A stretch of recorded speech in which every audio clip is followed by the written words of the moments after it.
Tantor Audio, a division of Recorded Books, presents Cashmere Ruin by Nicole Fox, narrated by T.J. Clark and Marie Hawkins. Prologue. Matvey. I step through the woods in dead silence. Yuri is covering my left flank, Grisha my right. With a single gesture from me, they spread out, circling the edge of the forest. The moon is high, but the trees swallow it whole, hiding it from sight. Behind the clouds, the stars are blind. There is no light to guide the way, only me. I send my men into a wide arc around the perimeter. Then, with my gun drawn, I advance alone. It's better this way. This is what suits me best. Me, myself, and the cold bite of steel in my hands. I don't need to be betrayed twice tonight. I make my way into the heart of the woods, slowly, without stepping on a single branch. There are sentinels everywhere around here. It's a good thing they're as dumb as they look. Finally, I spot it. A cabin in the distance. The windows are lit, a faint yellow seeping into the black and green around it. Almost there. Just a few more seconds, and you'll find her. Just a few more seconds, and she'll be in your hands again. I listen in. Muffled conversation comes my way, but I can't make out a sound. No matter. This will all end quickly. With my back to the cabin wall, I breathe in deep. I count back from 3, 2, 1. Then I kick down the cabin door, and I see her. The mother of my child. The woman who disappeared from my life on my wedding day. And the witch who took my daughter from me. April! I want to demand explanations. I want to get up in her face and bellow with rage. I want to fucking howl. But right now, all the anger I've nursed over these long weeks apart is knocked back. Right now, as I stare at the woman who ruined my life, I'm forced to swallow my fury. Because there's another man in the room, and he's pointing a gun at April's head. I train my eyes on the shiny barrel. Let her go, I snarl, my own weapon raised and ready to strike. The man in the shadows chuckles. I can't see his face like this, nothing past a sharp chin, only the cold glint of steel in one hand and the pink bundle cradled in the other. Half asleep, the baby coos weakly. I take in its little face, the shape of its nose, the curve of its tiny mouth, the color of its sparse hair. There's no mistaking who it belongs to. It's April's through and through, which means, "Give me my daughter!"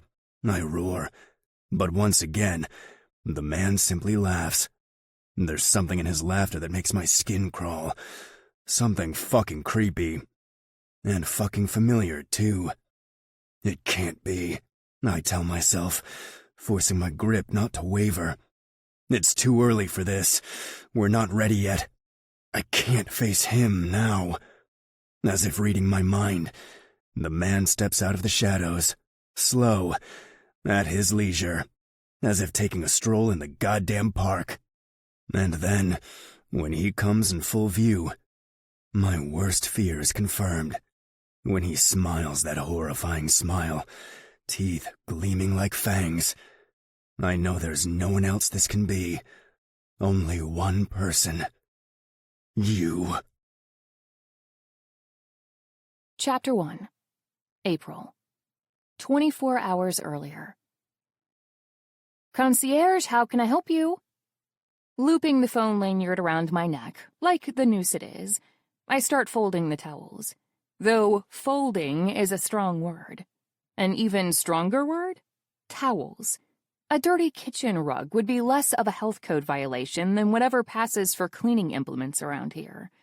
One more round in Mrs. Tanner's germ-breeding excuse for a washing machine, and they'll end up developing a conscience. Oh well, at least that means somebody would have one in this place.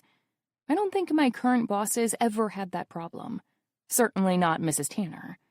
Or a soul, for that matter. You'd have better luck scanning for ghosts. Though I would advise against waving around a black light. Some things are better left unseen. Bedbugs, you say?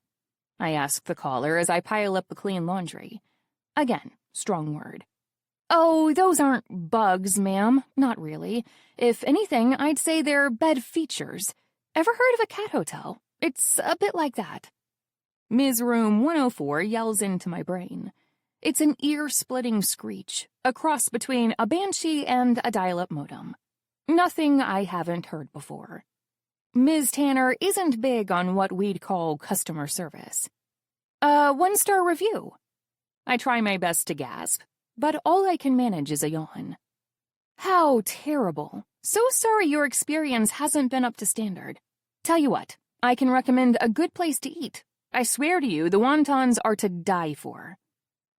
I take the clean-ish sheets up to the 3rd floor and start my final round of cleaning, if it can even be called that. With how quick Mrs. Tanner expects me to be, it's a miracle I managed to wash anything at all. Probably because they weren't expecting you to actually do it. I realize with a shudder. I vacuum the carpets, if they can even be called that, strip the beds, again, if they can even be called that, mend a couple of mysterious holes in the sheets, again, and so on. All the while, the customer keeps yelling my ear off. Just another Tuesday, really. Oh, you want me to go die? I blurt out as I empty the bin. I always try not to look, but it's like watching a train wreck. You don't want to see it, but you also kind of do. That's not very nice, ma'am. If you didn't like Chinese, you could have just said so. Then I check under the pillows for drugs. Not from me, of course. It's just that the local cartel seems particularly fond of hiding things inside pillowcases, especially if said things are expensive and against the law. I suppose a motel in the middle of nowhere does make for an ideal storage space, but I don't want that kind of trouble here. I'm done with gang activity, and this may be a short-term shitty gig, but I don't want anything jeopardizing it. For now, at least, I need it. I need a shitty boss like Mrs. Tanner willing to turn a blind eye in exchange for me beavering away. As long as I don't kick up a fuss or turn up my nose at the bed features crawling all around the place, she'll let me keep my relatively clean room, my anonymity, and my hard-won freedom by not mentioning me to the authorities. Or the newborn in my room. That's the crux of the matter, really. That's the reason I don't want to get involved with anything dangerous. With anyone dangerous. Again. Because it's not just about me anymore. After finishing my rounds, I drag myself back to my room. Exhausted doesn't even begin to cover how I feel. But the second I lay eyes on the bundle by the window, everything melts away.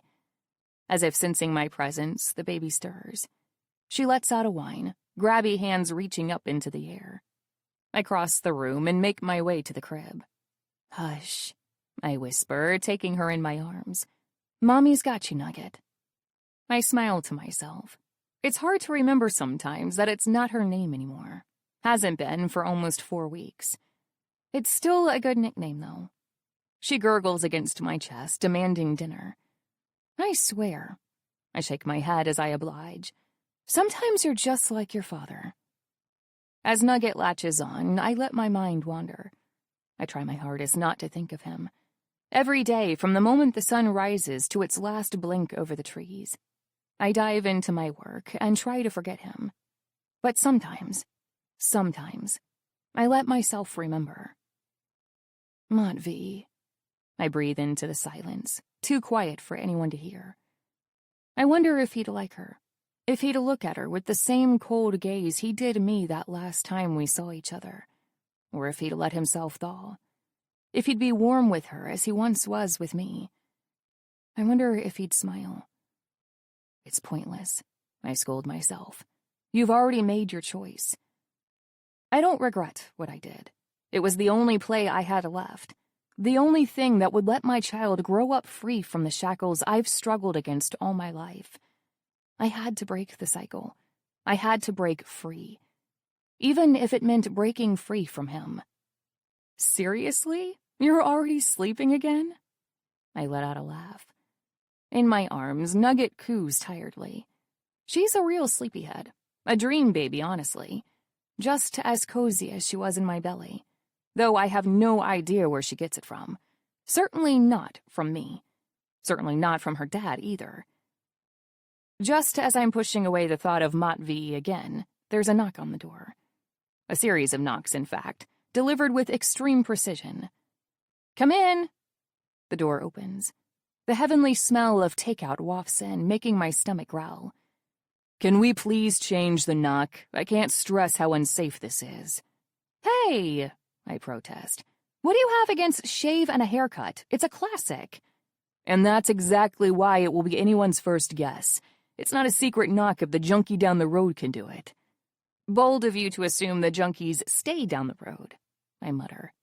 You picked this castle, princess, not me. Fair. I make grabby hands at the takeout bags. Now gimme, Mommy's hungry. Wordlessly, Yuri hands them over. Yuri. If anyone had told me 2 weeks ago that this would happen, I would have asked them where they kept the good stuff. Or not, what with the pregnancy and all, but still. Instead, here we are. He hasn't stopped searching, you know. Yuri mutters around a mouthful of kung pao chicken. He sent out another party today, not too far from here. But not here, I venture. But not here. Of course he hasn't.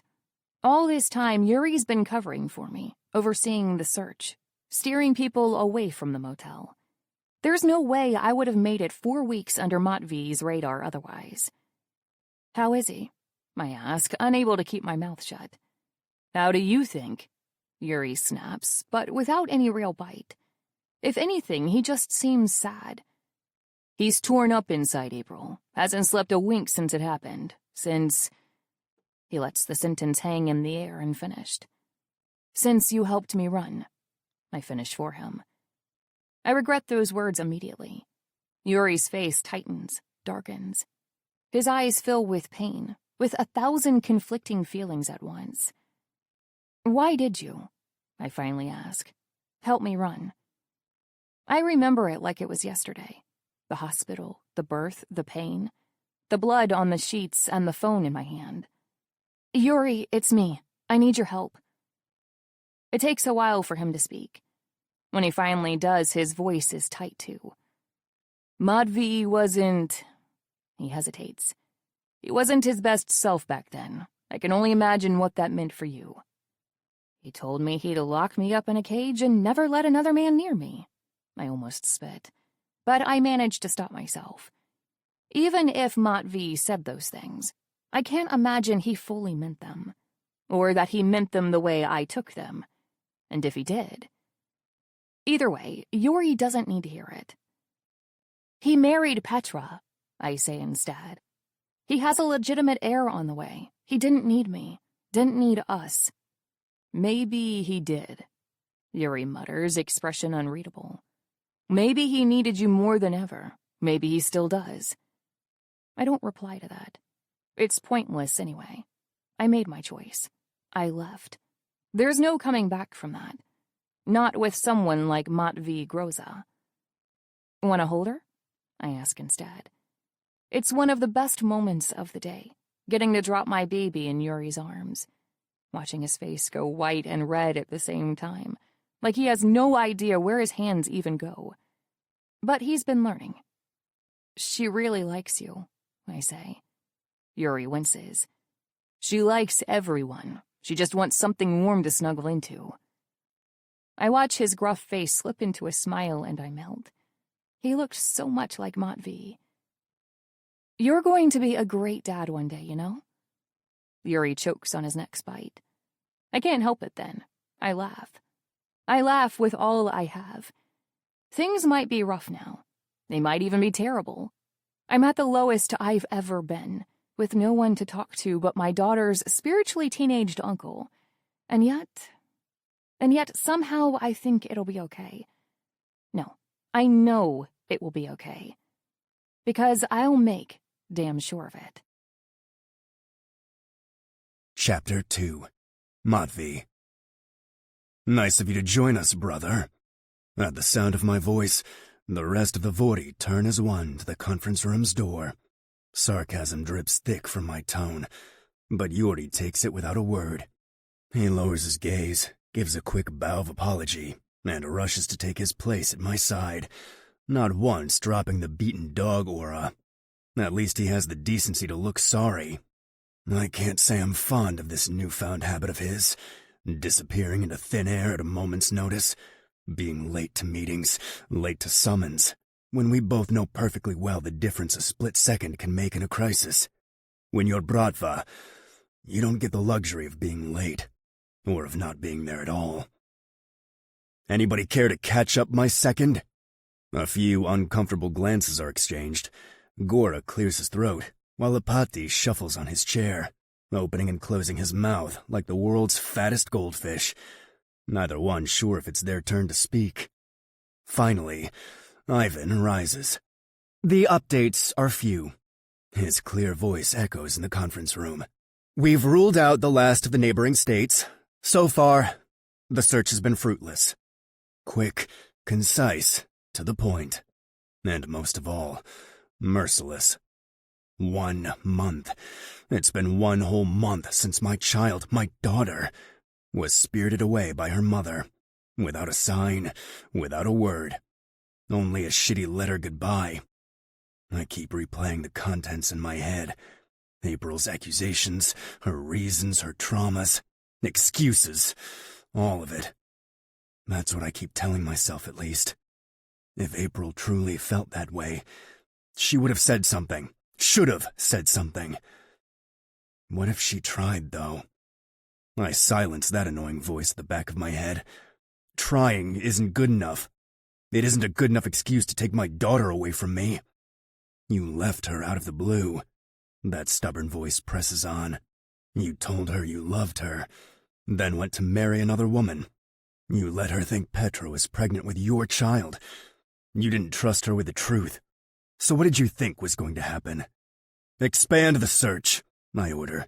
Get as far as the West Coast if you have to. I want them found, and I want them found now! Stanislav clears his throat. Moi Pakan, if I may, there's still the matter of the DC deal to fix. Did I fucking stutter? I snarl. I said, now! Everything else can and will goddamn wait! But, this meeting is adjourned. With that, I storm out of the conference room. Yuri and Grisha hurry after me. Motya! Don't you Motya me! Where the fuck have you been? Yuri reels back, as if slapped. Grisha moves discreetly to shut the door to my office, as my brother stammers out a weak, Out of the corner of my eye, I see Grisha shake his head in disbelief. This isn't looking good for you, Yorochka. You realize that, I hope. Shut up, Yuri growls. Sneaking here and there, always late to everything. If I didn't know any better, I'd think you had something to hide. I slam my palm on my desk. Quit yapping, both of you. I don't appreciate Grisha's tone, or his accusations. Truth be told, I've been fed up with him for a while. But Yuri isn't making it easy to defend him. You will explain yourself, brother, I say. Because if you can't... I was in Jersey. Grisha's eyes go wide. I suspect mine do too. I take in the full implications of his words. Then, without glancing away from my brother's face, Grisha, leave us. Pardon? Leave us, I repeat. Now. A moment's hesitation. Yes, Pakan. The door opens and closes. Just like that, we're alone. You've been looking for her. He doesn't deny it. Blot, brother, I sigh. Leave it to goddamn Yuri to go above and beyond the call of duty and act like a thief about it. I rub my temples. All of a sudden, exhaustion overcomes me. Sit with me. Yuri takes the chair across from me. I rest my elbows on the desk, head propped up in my hands. It's at times like these that the lack of sleep finally comes knocking. I've been putting too much pressure on you. No! Yuri denies quickly. You haven't, Matvey. It's understandable that you'd be... He bites his lip, looking for the right words. A lunatic, I venture. In a hurry? He rephrases diplomatically. To get this settled, as soon as possible. So, did you find them in Jersey? Yuri goes quiet. That's all the answer I needed. Fucking figured, I mutter. It's your third sweep. If you were going to find them there by now, you would have. If possible. Yuri's face darkens even more. I reach for the glass cabinet behind my back. I take a bottle of bourbon and 2 glasses. Then pour. Drink, I command. Then I knock back mine. The alcohol burns a path down my throat. It's not enough to ground me, but at least it dulls the senses, mutes the noise of my ever-spinning mind.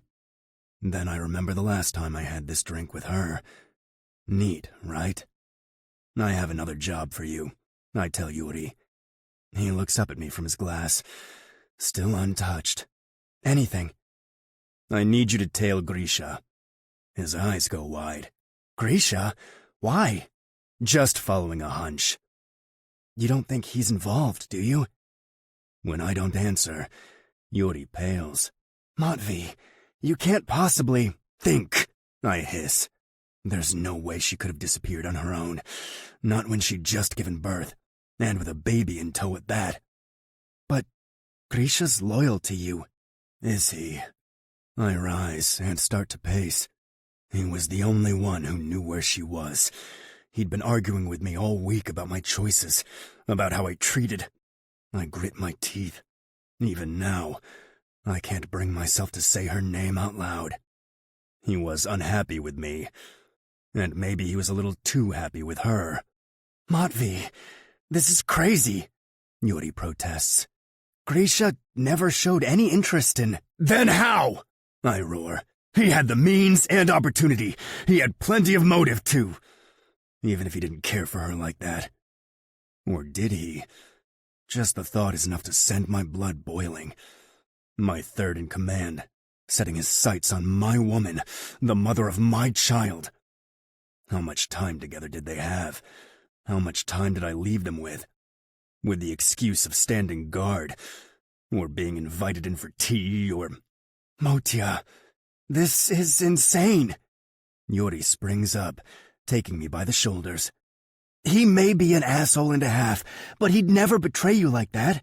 I've never seen him so much as ogle the waitresses at Hedoneros, let alone think he'd steal ape. Do not say her fucking name! Yuri backs off, hands up in surrender. Fine, he concedes. But you have to know this is madness. You're chasing shadows. Better than chasing nothing at all. I don't know what my brother sees on my face then. Whatever it is, it must be enough to make him reconsider. All right, look, he says. I'll tail him. I'll do it. But Matvey, I won't find anything. She... A pause. Maybe she just needs time. Maybe she'll come back on her own. Maybe isn't good enough. I force myself to calm down, count back from 10, or whatever it is normal people do. Not like I'd fucking know. Finally, I exhale and turn around. Do it, brother. I place both hands on his shoulders. Follow that Mudak, and call me the second he steps one toe out of line. Right now, you're the only one I can trust. Yuri swallows thickly. Yes, Motya. Find them. Bring them home to me. There's a flash of hesitation. I'll do my best, he promises. Finally, I allow myself a smile. The shadow of one, but that's already a small miracle. I know you will. Then I go back out to search some more. Chapter 3. April. In this new life of mine, I sleep like the dead. Because being a new mother is exhausting, and because, frankly, Mrs. Turner works me like a greyhound. Unless Nugget starts crying or the building is on fire, I don't even twitch. which is why when I wake up to absolute silence, I just know that something's wrong. I don't hold my breath. Instead, I pretend I'm still deep asleep, coaching the rise and fall of my chest. Inwardly, I'm freaking out, but I force myself to swallow it down. Don't you go into hysterics now, Flowers. If you start screaming your head off, there's a non-zero chance it'll get your head blown off. That's when I hear it, a creak in the floorboards. I was never a big fan of firearms. Call me delicate, but I just don't like the idea of something made specifically to kill. But when Yuri offered me his spare gun, I took it. Now I'm glad I did. I wait for the creaking to reveal the intruder's position, all the while forcing my breaths not to speed up. Then I act. I whip the gun out from under my pillow and aim. Get out or I shoot. It's too dark to see much, but by the single ray of moonlight in the room, I see the intruder put his hands up. But the gesture is too slow for fear. Somehow, it feels mocking. I just want to talk, a male voice says, not at all concerned. It sends a chill down my spine, that unfazed tone, so utterly out of place. So talk and then get out. When the intruder speaks next, I can practically hear the smile in his voice. I've been wanting to meet you for a long time, Miss Flowers, he says. I must compliment you on your getaway. It must have been far from easy shaking off the infamous Matvey Groza. I don't know what you're talking about. No? Let's see if I can jog your memory. Bratva Pakan, all-around dangerous guy. And, of course, your baby's daddy dearest. The second he mentions my child, I freeze. I throw a quick glance at the crib, still safely tucked on my side of the room. But it won't be safe for much longer. Not with this man standing between us and the door. Who is he? I can't help but ask myself. Why does he know us? Why does he know Matvey? And most importantly, what does he want? Oh, the tricks our hearts can play on us. The allure of the bad boy, right? He jokes. Absolutely irresistible. No wonder a good girl like you got roped in. I hope you didn't come all this way just to tell me how badly I need therapy. Believe me, I'm aware. A sonorous chuckle. And she's funny, too. All the more reason that sourpuss doesn't deserve you. You're wasted on him, my dear.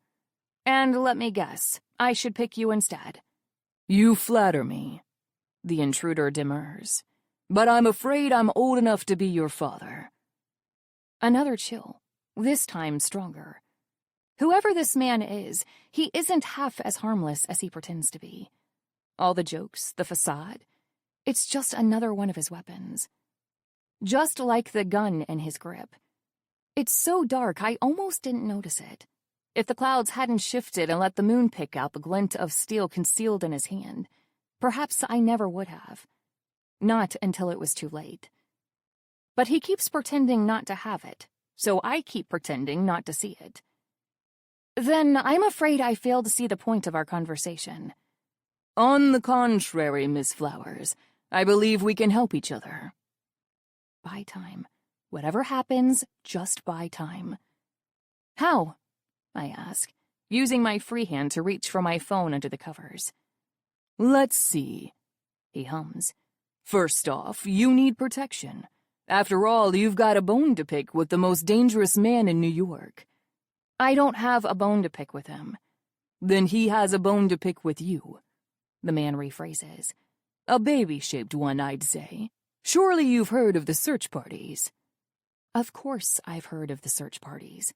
All this time, Matvey has done nothing but look for his daughter. For us. What do you think is going to happen when he finds you? He asks, voice dropping to a hiss.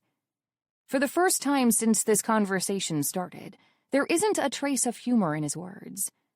What do you think he's going to do to the woman who beat him at his own game, to the illegitimate heir he never wanted? Are you laughing, Miss Flowers? I can't help it. I am. It's a sudden bursting sound that catches even me by surprise. Because certainly this man can't be suggesting what I think he is. Matvey wanting to harm us. I'd sooner accept the ocean going dry. He may be an asshole. He may have promised me the world and thrown me away like a broken doll right after. He may be unfit to raise my child, to build the home she deserves. But I know he'd never hurt us. Never. Not on purpose, at least. I don't need your protection. That's when I make my worst mistake. I forget. I forget about the phone under the covers. I forget about the weapon in the stranger's hands. Most of all, I forget to keep my emotions in check. I forget and cock my gun. Get out, I spit. It's a misstep. I should have kept him talking and bought enough time to text Yuri. But now it's too late. The shadows around me grow, multiply. Men, a dozen of them. Where did they come from? When? That's when I realize I had it wrong all along. I wasn't the one distracting him. He was the one distracting me. What a shame, the man sighs. I was hoping you'd do this of your own free will. Oh well. He makes a single gesture in the dark, and all at once the figures loom closer. That's when I turn to my last card, begging. Stop, I blurt out. Please, we don't want any trouble. Then you shouldn't have gotten involved with Matvey Groza.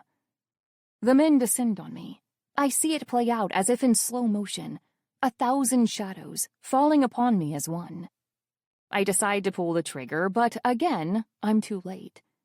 My finger twitches, but before I can even squeeze it all the way down, the gun is slapped out of my grip.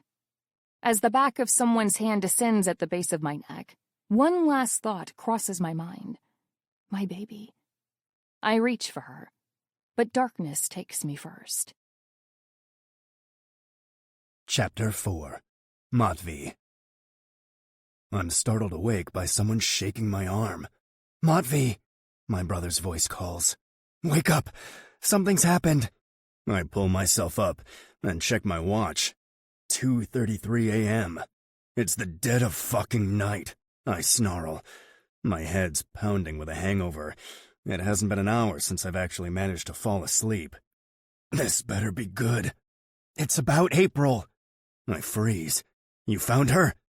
That's when I finally take stock of Yuri's appearance. His mussed hair, his trembling hands, his eyes wide with panic. Brother, what's wrong?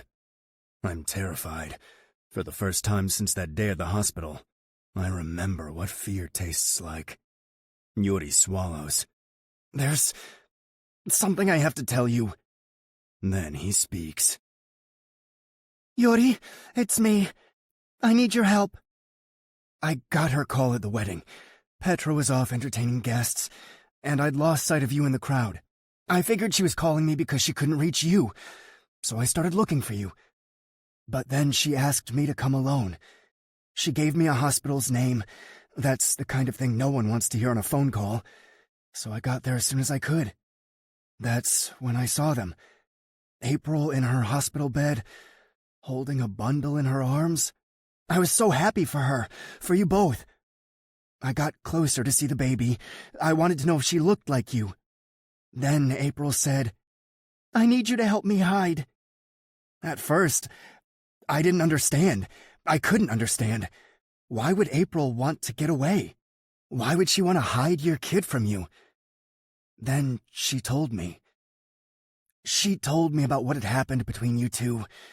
That you told her you'd marry Petra and refused to explain yourself. That she was pregnant with your legitimate heir. You can't imagine how I felt then. I was so selfish, Matvey. I asked you to keep that secret, to marry Petra so she could be safe, so that my child could be safe. I wasn't thinking of April when I did. But now, she was staring at me, begging me to understand, begging me to help her. So I did. I brought her the discharge papers. I walked her to the car. I held her up the whole way there, watching her grit her teeth against the pain. Then I took her to the penthouse. I helped her pack a getaway bag. I got the baby's things, all the stuff she'd need on the run. I watched April write that letter. I don't know what I was thinking, Motia. Only that the guilt was tearing me apart. The guilt of ruining her life. The guilt of ruining yours. When I took them away, I didn't think it would be forever. I thought April just needed a little time, a little space to think, to heal. But the days turned into weeks. I saw you fall apart. I saw you turn the city upside down looking for them, then the state, then the country. I saw you stop sleeping. I saw you start drinking. But I couldn't tell you where she was. I'd made her a promise. After forcing you to keep yours, how could I break mine? I still thought she'd come around one day. I hid her in a motel. Every time you ordered to sweep the area, I made sure it was me who handled it. I brought her food, clothes, medicine. I gave her a gun to keep herself safe. I tried to give her money, but she wouldn't take it. You've already done so much, she'd tell me. I wanted to scream. I don't expect you to forgive me. I don't expect you to tell me I did the right thing. Hell, I don't expect you to ever speak to me again after this. But can you at least understand why I did it? I don't let Yuri get one more word out. I slam him into a wall, hard. You traitor! I spit into his face. I'm sorry! Is all Yuri says. I clench my hands around his throat, trembling with rage. You're sorry? I snarl. You took my child away from me. And now you're fucking sorry? I didn't know what else to do. He croaks, voice shaking. It was my fault. What was I supposed to do? You were supposed to come to me! I roar. You were supposed to tell me! Yuri's throat bobs up and down. I can feel the motion around my hands, can feel the rabbit-quick pulse of his blood against mine. Traitor, traitor, traitor! You didn't see her in that room, Matvey. Damn right I fucking didn't. She needed to leave. She needed to get away. Shut up! I bellow, making my grip tighter, tighter, tighter.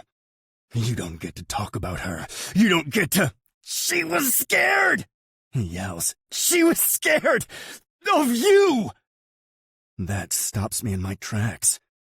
Scared. Is that how I made her feel? Scared of talking to me? Of seeing me? Scared of letting me raise her baby? Your baby. The possessive voice inside me growls. That was your baby, too. You could hate me afterward, Yuri chokes, with the last of his voice. She's in danger now! They took her! They took both of them! My blood freezes. April's in danger. My child is in danger. The second it sinks in, I drop Yuri to the ground. It doesn't matter how badly I want to beat his face to a pulp, how badly I want to take revenge on the brother who betrayed me, who betrayed his own blood. Right now, only one thing matters. Where? I demand. I'll take you, Yuri gasps, clutching at the red imprint of my hands. Not a fucking chance. It's in the middle of nowhere, he protests. I don't need to drive, but let me guide you there. I said, please, Yuri begs. Just trust me. A part of me wants to keep arguing. I'm dying to punch the answers out of this man I once called my brother. This man who now dares speak to me about trust. But time is ticking, and we've already wasted far too much of it. So be it, I reply icily. Thank you. But this is the last time I do. With that, I grab my phone and dial. Grisha! Meet me at my loft. It's an emergency. Then I train my cold gaze on Yuri. Well, I demand, voice filled with spite. Lead the way, brother. Chapter 5. April. When I open my eyes again, I don't recognize my surroundings. I'm no longer in my ratty motel room, that's for sure. Not with these hand-carved wooden walls, the decorative antiques peppered tastefully on expensive furniture. Mrs. Tanner would have pawned it all in a heartbeat. And then there's the rustic air of the place. More foresty and way less, I can make all your dreams come true for $10 an hour if you don't mind the smell. That's when it dawns on me. This is a cabin. And then, I'm not dead. I stir on the couch, a sharp pain stabbing through the back of my head. Ow, I mutter. Apologies. My men can be a bit rough. I sit up immediately. That voice. After what happened at the motel, I'd recognize it anywhere. You. Me. The man agrees with a smile. Where's my baby? I scan the room for her, but I don't see her anywhere. Panic sets in. What did you do to my baby? I start screaming. The man holds up a hand. I assure you, Miss Flowers, your baby's perfectly fine. I want to see her. I rise from the couch. The lingering effects of the head blow make me sway, but I don't care. I could be crawling on my hands and feet, and I wouldn't goddamn care. Let me see my baby. My baby. That's all that matters to me. With a sigh, the man turns. He scoops up something from behind him. I couldn't see it before, but now I do. It's a crib. A wooden one, like they used to make decades ago. And inside... Give her to me, I snarl. Give her to me right now. The man tuts. He picks up my baby and holds her in his arms. She goes willingly, gently. And how could she not? She isn't even a month old. All she's ever known is kindness. And if there's one thing wolves in sheep's clothing have got going for them, it's feeling warm to the touch. I'm afraid I can't do that yet, Ms. Flowers. After all, we still need to talk. Then talk. Despite the urgency in my voice, or perhaps because of it, the man takes his time. He brushes his fingers along the line of the baby's nose, then plays with her tiny hands. Nugget's quiet in his hold, her sleepy coos fading quickly. I have to confess, April, I'm almost jealous. Mine was never as easy to settle. That's still Ms. Flowers to you. He makes a winding gesture with his free hand, as if amending his words. Ms. Flowers, then. Nevertheless, you are a very lucky woman. She's a very smart girl. He gives a slow hum. Like her mother, perhaps. Smart or not, I'm not stupid enough to miss the blatant threat. Do as I say, and I just might let you live. You still aren't talking, I point out. My apologies. Let me start over. He clears his throat. My name is Carmine.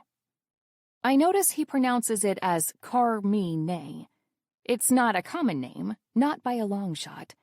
I'm unsure how you'd even spell it. But then, as if reading my thoughts, he adds, but I know that's a little bit tricky to say for you Americans. Feel free to call me Carmen, like the color. I always did like red, after all. I don't give a rat's ass what you like, motherfucker. Charmed, I deadpan. For the first time since we met, I let myself take in his appearance. Tall, reasonably built, with salt and pepper hair and a swanky black suit. His eyes are coffee dark, pupils nearly invisible, and his hands are filled with rings of the gaudiest gold and gemstone variety. He practically smells like money. And danger, a part of me adds. It's so weird.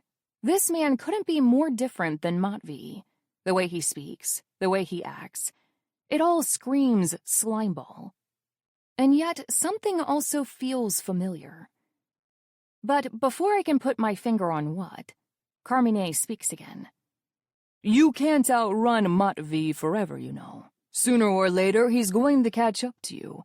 And then who knows what will happen? He says casually. It pains my heart to think about it. Maybe it's a coronary, I suggest. He gives a warm laugh. Such a spitfire. I get what Matvey saw in you. You know nothing about Matvey, I snap. He sends me a look then, something briefly cold, like the icy prick of an unexpected raindrop. Oh, but I do. The moment passes. When he speaks to me next, he's jovial again, as if nothing happened at all. But I know I didn't imagine it. The chill down my spine is proof. Anyway, he continues, you can't think too highly of him. I mean, you're on the run, aren't you? Surely you're not dying to see him again. You must know what he does to his enemies. I've never once doubted that Matvey would never hurt me. Ever since I got to know him, truly know him, I understood. However sharp his fangs may be, he would never turn them on me. But Carmine's words are sinking deeper than I'd like. Without even realizing it, I've already started to feel it. Fear. Stop it, I scold myself. It's not Matvey you're scared of. That's when it dawns on me. He's doing it again, playing mind games, leading me in circles. It's how he got me last time. I can't let it happen again. And what would you suggest? I ask. That we join forces to destroy him. I almost let myself get carried away again. Almost hurl at him all the choice words crowding my head. Me? Destroy Matvey. I'd sooner destroy myself. But I don't tell him that. This time, I have to be smart. Go on, I say. He has your ear, Carmine continues. Right now, he's only angry with you because he thinks you left voluntarily. What if we spun him a tale? As he speaks, I start looking around the room for something to fight with. A weapon, a toothpick, anything. The more I see of this place, the more it looks exactly like the cabin serial killers use to turn lost hikers into hamburgers. Slightly less than reassuring. What kind of tale? I ask, pretending to consider his offer. A beautiful tale, Carmine grins. A tale of love and loss. You didn't leave that hospital on your own, you see. You were taken. Once he welcomes you back, all you'll have to do is keep me informed. What he does, who he sees, where he goes. And who's the villain of this story? Yours truly, of course. The room really is chock full of trinkets. Antique teacups, tribal masks, glass animals, everything you'd find in an old couple's home, right next to the postcards from Normandy. But nothing you could stab a man with. It's strange. Before today, I never seriously considered killing anyone. The mere thought would have made me sick to my stomach. But with my baby in his arms, it's all I can feel. The urge to fucking maim. I'd gut him like a fish to stop him from harming so much as a hair on my daughter's head. He'd never buy it, I say, starting to pace around the room for better access to other potential weapons. I didn't do this alone, you know. If my partner decided to talk, a sculpted elephant, a Moai statuette, a tiny glass fish. What, that blonde delivery boy of yours? Carmine laughs. He won't talk, and even if he did, there are ways to keep people silent. Crap. Did I just accidentally put out a hit on Yuri? You seem awfully confident. Let's just say Yuri's no stranger to me either. That gives me pause. Someone who knows both Matvey and Yuri. Someone I've never heard them mention by name, but who seems to be intimately acquainted with them. Enough to act condescending about them. A Latvian fish scale vase, a Bastet paperweight, a queen bobblehead. I don't want him hurt. He's been kind to me. I have no beef with the little one, Carmine assures me. Only the big boss. There, a stylographic pen, antique, and a really sharp one at that. Just him? You won't hurt anybody else, not even the wife. Would you like me to hurt the wife? The mere thought sends a chill down my spine. I may despise Petra with all my heart right now, but homicide still feels a bit much. No, she's pregnant. Then let's hope it's a girl. I shudder so hard I nearly drop the pen. That cheerful voice, spewing such blood-curdling threats. It's almost too much. He doesn't just want to kill Matvey.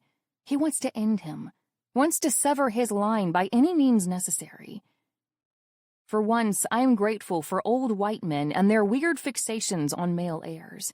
It might be the only reason my kid is still breathing after all. 3 cheers for misogyny, everyone. I stash the pen behind my back and pretend to consider the offer a bit more. What do I get in return? Safety, for one thing. Carmine starts to list off. The Groza Bratva will be off your back for good. I'll also make sure you're properly compensated. Compensated how? However you need. He shrugs. Money, apartments, new identities to settle far from here.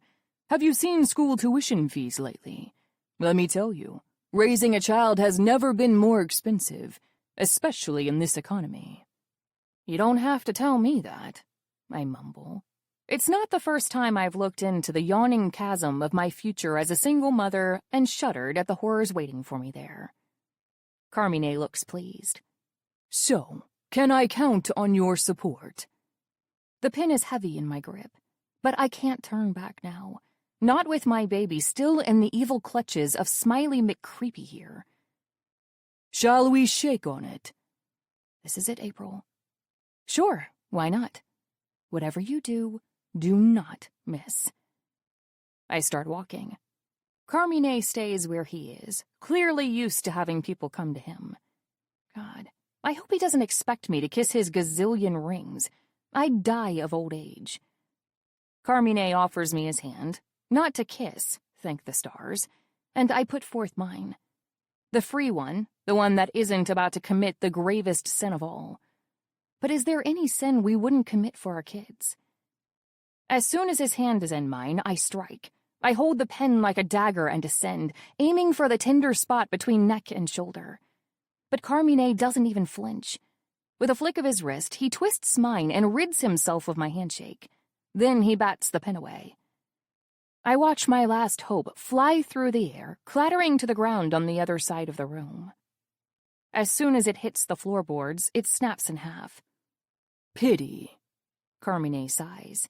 I quite liked that one. I make a grab for my baby, but his grip is steel. She starts crying then, a loud, piercing wail. Honestly, I'm tempted to do the same. I'm fucked, completely royally fucked. You should have taken my deal, Miss Flowers, Carmine tuts, fishing for something behind him. We could have been partners. Then he points a gun at my head. I know without question that I'm about to die. Any last words? He asks. Yes, I blurt out. Please don't hurt my baby. Something flashes through Carmine's eyes then. Something that might almost be pity. I won't. She's far too important. I let out a sigh of relief. Whatever reasons he may have, whatever plans, he won't harm her. He won't harm my daughter. I'm sorry, I whisper, tears rolling fat down my cheeks. I'm so sorry, Then the door bursts open. Carmine turns. So do I. And Matvey's eyes meet mine. Chapter 6. April. You. Matvey's voice is ice cold. He spits that word at Carmine like a poisonous dart, but all the while he keeps his eyes on me. And those aren't cold at all. They're burning. God, I missed him. That's all I can think of. I'm standing between 2 dangerous men, in the crossfire of 2 deadly weapons, and all I can think of is 3 words. I missed him. Then Carmine breaks the spell. Me. He agrees wickedly, his false smirk finally peeling away to reveal the snake beneath. How nice to see you again. Take your filthy gun off my woman. Matvey cuts him off. And your filthy hands off my daughter. I realize that I've never seen him like this. To me, Matvey was always the man. Whether passionate, cold, or indifferent, He was always off the clock. It's the first time I'm getting to see this side of him. The ruthless, bloodthirsty, stone-hearted other half of the equation. The Pakhan. But Carmine isn't intimidated in the slightest. "I'm afraid I can't do that, Matik." It's like a switch has been flipped. At the sound of that name, Matvey's face goes white, then red with rage. "Don't you dare call me that. Or what? Or I'll put a bullet in your fucking skull." Carmine tuts. Then, without warning, he starts rocking our child in the crook of his arm. "How cute, no? Babies, such miracles. And how fragile, too. If you fucking touch her, they usually like me, you know." He bulldozes over Matvey's words. "So their parents are always asking me, 'Do you want to hold them?' and shoving them right into my arms. And I'm always terrified. I keep thinking, oh dear, what if I drop them?" Suddenly, Carmine's fake smile is drained of all warmth. His threat is so clear. It's all I can do not to scream. But I force myself to pull it together. "That's anxiety, I hear," I quip back. He seems pleasantly surprised by my remark, as if delighted to find out he can keep playing. "Perhaps it is. I'm anxious that way. So why don't you drop the gun, Matik, before my grip falters?" I see Matvey grit his teeth in frustration, gun still raised. "Matvey." I try to keep my voice from shaking. "Please." A flicker of hesitation passes through his eyes. "Come on, Matik," Carmine presses. "You don't want to scare your woman off again, do you? She's not so easily scared. Then why did she run?" Game, set, match. For a long moment, I'm certain Matvey will lower his gun, and though I've just been begging him to do it, suddenly I'm not so sure he should. Carmine said he wouldn't harm the baby, but that was before Matvey burst in. What if he no longer needs her either? "Because I was an idiot." His words jolt me out of my thoughts. Again, Matvey's gun is trained on Carmine, but his eyes are on me alone. "I was an idiot," he repeats. "I lied to her. I could have told her the truth from the start, but I didn't.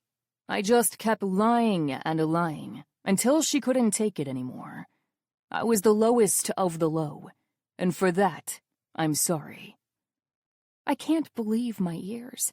All I've ever wanted Matvey to say to me, he's saying here and now, with just one piece missing. "I don't love her. I love you." "So you forgive her?" Carmine asks, incredulous. "No." That single word chills me to the bone. "What she did was unforgivable," Matvey continues, the fire in his eyes hardening to ice. "She lied to me, too. If Yuri hadn't come clean to save her ass, she would have kept lying. She is also the lowest of the low." I finally stop hearing Matvey's words, because while my self-loathing would want nothing more than to stab me with them, it's time I started listening. Matvey's never been a man of many words, but he's repeated himself twice now. Lying and lying, lowest of the low, lying low. "Do you get it, April?" he presses, something desperate in his eyes. "Can you get it?" I raise my head. "Yes." Then it happens. I drop myself down to the floor. The second I do, Matvey's gun fires. Carmine howls, dropping the baby. But I'm ready to catch her. Because Matvey told me this part too. Do you get it? Can you get it? "I got you," I whisper to my child. "I got you, baby girl." Then I duck under the desk. I check my baby from head to toe. She's perfect, unharmed, crying but whole. "Thank God," I sob. Behind us, bullets are flying every which way. I feel one lodge in the front panel of the desk, right where my left buttock would have been. Thank God for mahogany. I cover Nugget's ears. It's okay, baby. Daddy's gonna be okay. I say it for her benefit as much as mine. Whatever our differences, whatever our problems. Please, Matvey, don't get hurt. I know the universe hears me. I know because in the next second, Matvey's voice rises in a howl of pain. Matvey! I dart from behind the desk. Matvey sprawled on the floor, back against the wall, hand covering his shoulder. Blood is gushing out rapidly, staining his shirt and darkening his suit jacket. Carmine stands by the door, one arm equally bloodied. It appears we're tied. We're not. My men have the area surrounded. Yuri and Grisha are already on their way. Yuri, Carmine cackles. After all he's done, you still trust him. He's still my brother. Matvey grits. He's still my blood, and I would never betray my blood. I see, Carmine comments. Never is a bold word, Matik. Never. He snarls in defiance. Then he raises his gun and shoots again. But Carmine is already at the door, easily taking cover against the outer cabin wall. The bullet lodges between the boards. Matvey swallows another cry of pain. I put down the baby and rush to check the wound. Keep still, I order. I almost don't hear Carmine's parting words. I look forward to playing with you again, he yells from the door. Son. Then he flees into the night. Chapter 7. April. My hand stops midair. Son? Matvey doesn't say anything. He doesn't need to say anything. One look at his face tells me all I need to know. Carmine is Matvey's father. Matvey! Yuri storms in, followed by a panting Grisha. Are you hurt? Then he sees the blood. His face pales. Motya! He makes to move closer, but Matvey stops him with a glare. He's still nearby, he growls. Go, both of you. But Matvey, I said go. He's fine, I add, taking pity on Yuri. It's just a flesh wound. I'll patch him up. You will do no such thing. Yes, I will. I said. How many fingers am I holding up? Matvey's gaze grows in and out of focus. He's lost so much blood. He can't even tell which finger I'm holding up. And that should be an easy one. Fine, he grumbles eventually. Do what you must. Only then does Yuri finally start heading out.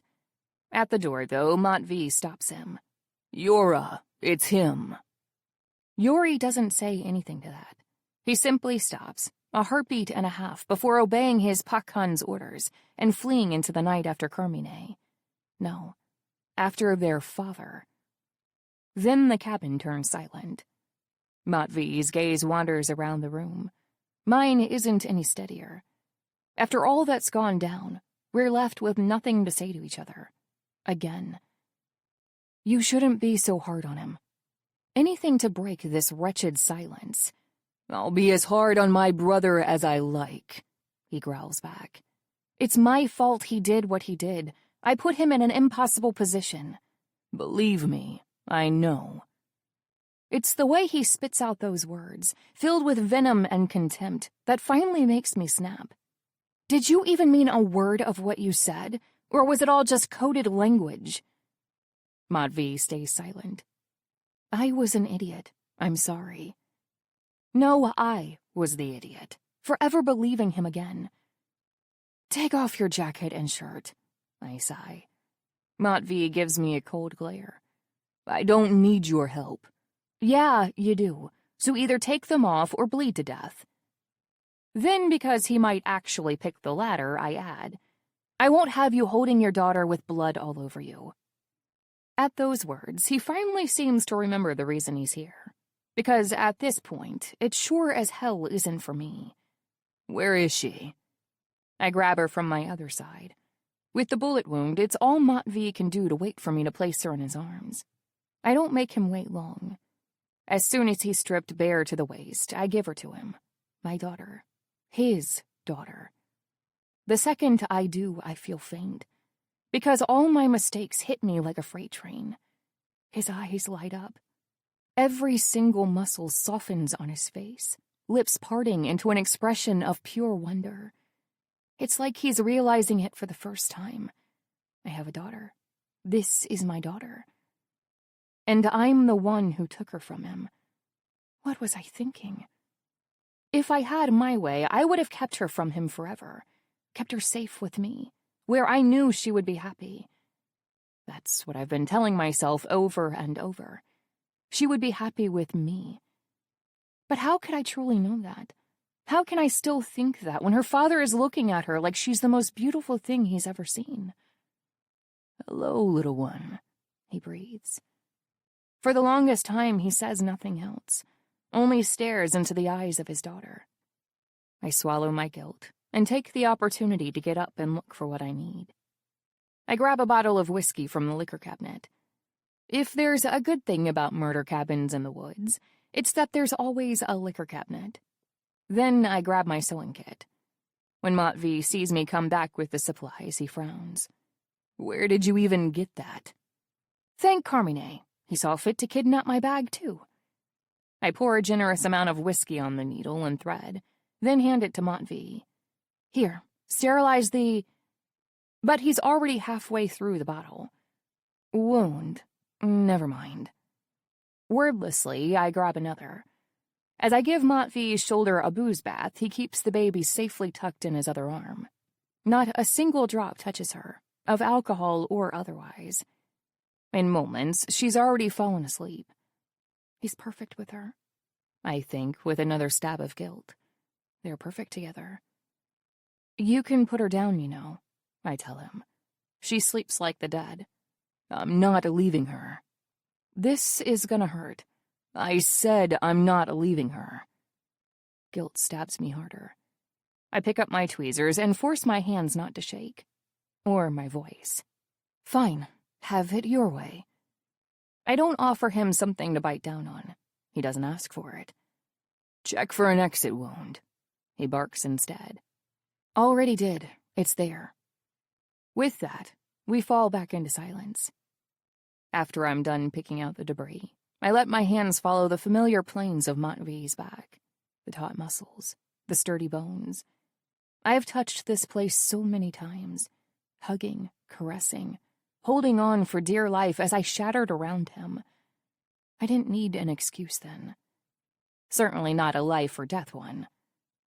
"Hold still." "I am still." "You're shifting. The scar's gonna come out all jagged." "Why does that even matter?" he snaps. I hesitate, needle in the air. "You have beautiful skin." I settle on. The truth for once.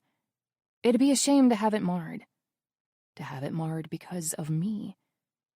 He doesn't say anything in return, but he does eventually put our daughter back down. I watch his fingers clench around the fabric of his pants, teeth gritted against the pain and dizziness. I don't say anything either. But as my fingers skate around the wound, I feel Matvey's pulse quicken. "Are you okay?" I ask. I wonder if he's feeling it too. What I'm feeling. The chemistry between us, sparking back to life with a single touch. Or maybe it really is just pain, and I'm imagining things again. Like I imagined everything between us. But Matvey refuses to give me a straight answer. "I'm fine." "You're breathing harder." "I said I'm fine." More silence. Silence, silence, silence. Is that all that's left of us? Is that all I can have? Is that all I deserve? "April," Matvey asks suddenly, "are you crying?" Only then do I realize he's right. And then I can't do it anymore. I can't keep it in any longer. "I hate this," I finally blurt out. "I hate us, what we've become." "April." Matvey tries to turn his head, but I steer it back around. "Keep still," I whisper. A beat goes by in silence. Then, "Talk to me." "Talk to you?" I snap. "All I've ever done is try to talk to you. But no, you won't tell me a single thing. You shut yourself away in your silence and leave me alone with my mind. Do you have any idea what that feels like? Being at the mercy of your worst thoughts, doubting every little thing, wondering what you did to make it happen. You didn't do anything, Matvey cuts in. Marrying Petra was my choice. It had nothing to do with you. Then why didn't you just tell me that? I cry out. Why didn't you tell me anything? I barely manage to tie off the suture. I'm crying so hard I can't see straight. It's like the floodgates have finally reopened, every ugly thing ready to rush back out. I'm going crazy here, Matvey, I whisper with the last of my voice. I don't know what's real anymore, and it's driving me crazy. You're driving me crazy. I don't expect him to answer. I've given up on it, figuring out what goes on in Matvey's head. Then, when I finally lost all hope, Matvey speaks. I meant it. What? I meant what I said earlier. I'm sorry. I didn't tell you the truth. It takes me a moment to realize I haven't imagined it. About which part? I sniffle. The part where you said you didn't want anyone else? That there was nothing between you and Petra? Or that you loved me? I could go on, but this time it's me who falls silent. Because all of a sudden I catch a small tremor in Matvey's frame. No, not a tremor. A dizzy spell. He's lost too much blood, I realize. He's going to pass out. I jump back in front of him, holding him still. Matvey! Baby. I frown. She's right here. She's okay. No, the baby. Petra's baby. With the last shred of focus, he looks straight at me. I lied to you. Now isn't the time. It isn't mine. I blink. What? Petra's baby. It was never mine. That's the last thing he says to me. Then he blacks out. Chapter 8. Matvey. I wake up with a pounding headache and a throbbing shoulder. It takes me a moment to remember that this isn't just another hangover, that I didn't empty the liquor cabinet again, though I sure as fuck smell like it. But no, it wasn't the drinking that did me in this time. It was... I spring up, and a voice calls out, "Easy, you'll pull your stitches." April. After all this searching, it doesn't feel real. I wonder if it's a fever dream. God knows I've had enough of those over the past few weeks. I blink in the dim light, feeling for April by my side, terrified I'll find nothing. But then I feel her hand around mine. "How long was I out?" I rasp. "Around 5 hours." 5 hours?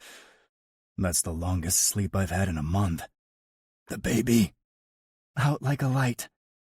She points to an open drawer behind her. I can't see much from here, only that it looks like every blanket I've ever owned has been put inside it as padding. Makeshift crib.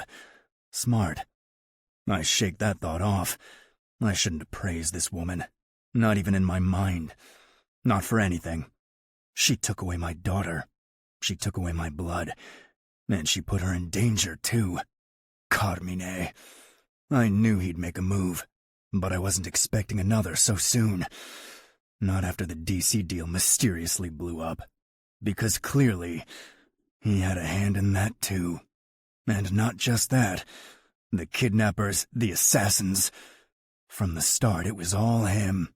I had my suspicions. But last night was proof. All this time, my father was behind it all. I prop myself up against the headboard.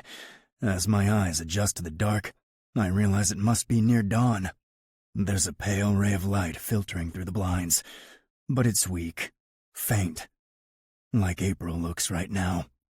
I take in her sunken face, the bags under her eyes. A month on the run isn't kind on the best of us, but I can't imagine it'd be anything less than harrowing for a new mother. When she left that hospital bed, her stitches weren't even dry. And whose fault was that?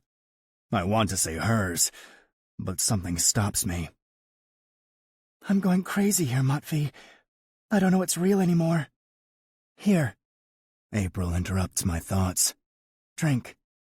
Cool glass touches my lips. I want to refuse her coddling, but I'm parched. That's the only reason I accepted, I tell myself. The only reason I let April take care of me. Silencing my thoughts, I open my mouth and drink. It feels like the first sip of water I've had in forever. I don't stop until I've guzzled every last drop. Grisha left some painkillers for you, she adds afterwards. Do you want them? Yes, my shoulder's killing me. Medication dulls my senses, I mutter. Right. I'm gonna take that as a no. There's a disappointed edge to her tone. It irks me. What the hell did I do now? I said I'm fine. Actually, no, you didn't. You just gave me some bullshit alpha male one-liner and weaseled your way out of saying what you really feel. Then again, I shouldn't be surprised. What do you want me to do, April? I snarl. You want me to say it hurts? Fine. It hurts like a goddamn bitch. Happy now? Yes, she snarls right back. Because at least I know what you're thinking. What was I supposed to be thinking? Oh, gee, I'm so happy my father came all the way from D.C. to put a bullet in me. How should I know? You don't tell me anything. And when you do, you lie. I never. I start. Do not. April cuts me off, standing up in a rage. Do not tell me you never lied to me, Matvey Groza, because I swear to God, I will swap your painkillers with gummy bears and pour Everclear right in your stitches. I never. Never told me you loved Petra? She spits. Never told me her baby was yours? Newsflash, Matvey. You didn't have to. You came home, you told me you were marrying her, and you damn well knew you didn't have to say anything else. You knew! You fucking knew! At least respect me enough to admit that. I want to reject April's words with all my heart. I want to scream loud enough to wake up the entire building. That's not true. But I can't. Because it is. I let her connect the dots, all while knowing exactly what picture she was drawing in her head. I let her think the wedding was of my own free will, so that I wouldn't have to explain why it wasn't. I let her think the baby was mine, so that I wouldn't have to explain that it wasn't, so that I wouldn't have to tell her whose it was. I may not have lied to her face, but I might as well have. You won't tell me a single thing. You shut yourself away in your silence and leave me alone with my mind. Do you have any idea what that feels like? I don't. Silence is the one thing I never had to fight. Silence means bullets aren't flying. It means storms aren't coming. It means that, at least for as long as that silence lasts, that no one's getting hurt. It was never my enemy. But that doesn't mean it's not April's. Tell me I'm wrong, she rasps. Tell me that. Or finally tell me the truth. So I do. I tell her everything. I tell her about going back to my apartment that morning, about finding Petra there, about how I almost shot the woman on sight. Then I tell her what she told me. I'm pregnant. It's not easy at first, getting it out in the open. Every word I say gets stuck in my throat on the way out, like it knows it's a secret, like it knows I'm not supposed to share it. I wonder what would happen if I'd done this before, what pain we might have avoided, what blood might have been left unspilled. It was the only way, I add in a whispered croak. The only way to keep the three of them safe. I had to claim the baby as mine. There's no telling what Vlad would have done otherwise. And Yuri, he didn't want anyone to know, in case word got back to Vlad. April listens without a word. She listens until the very end. It's unnerving. Why isn't she saying anything? The irony isn't lost on me. Silence finally hurts. But eventually, April speaks. Did he ask you not to tell me? I hesitate. He asked me not to tell anyone.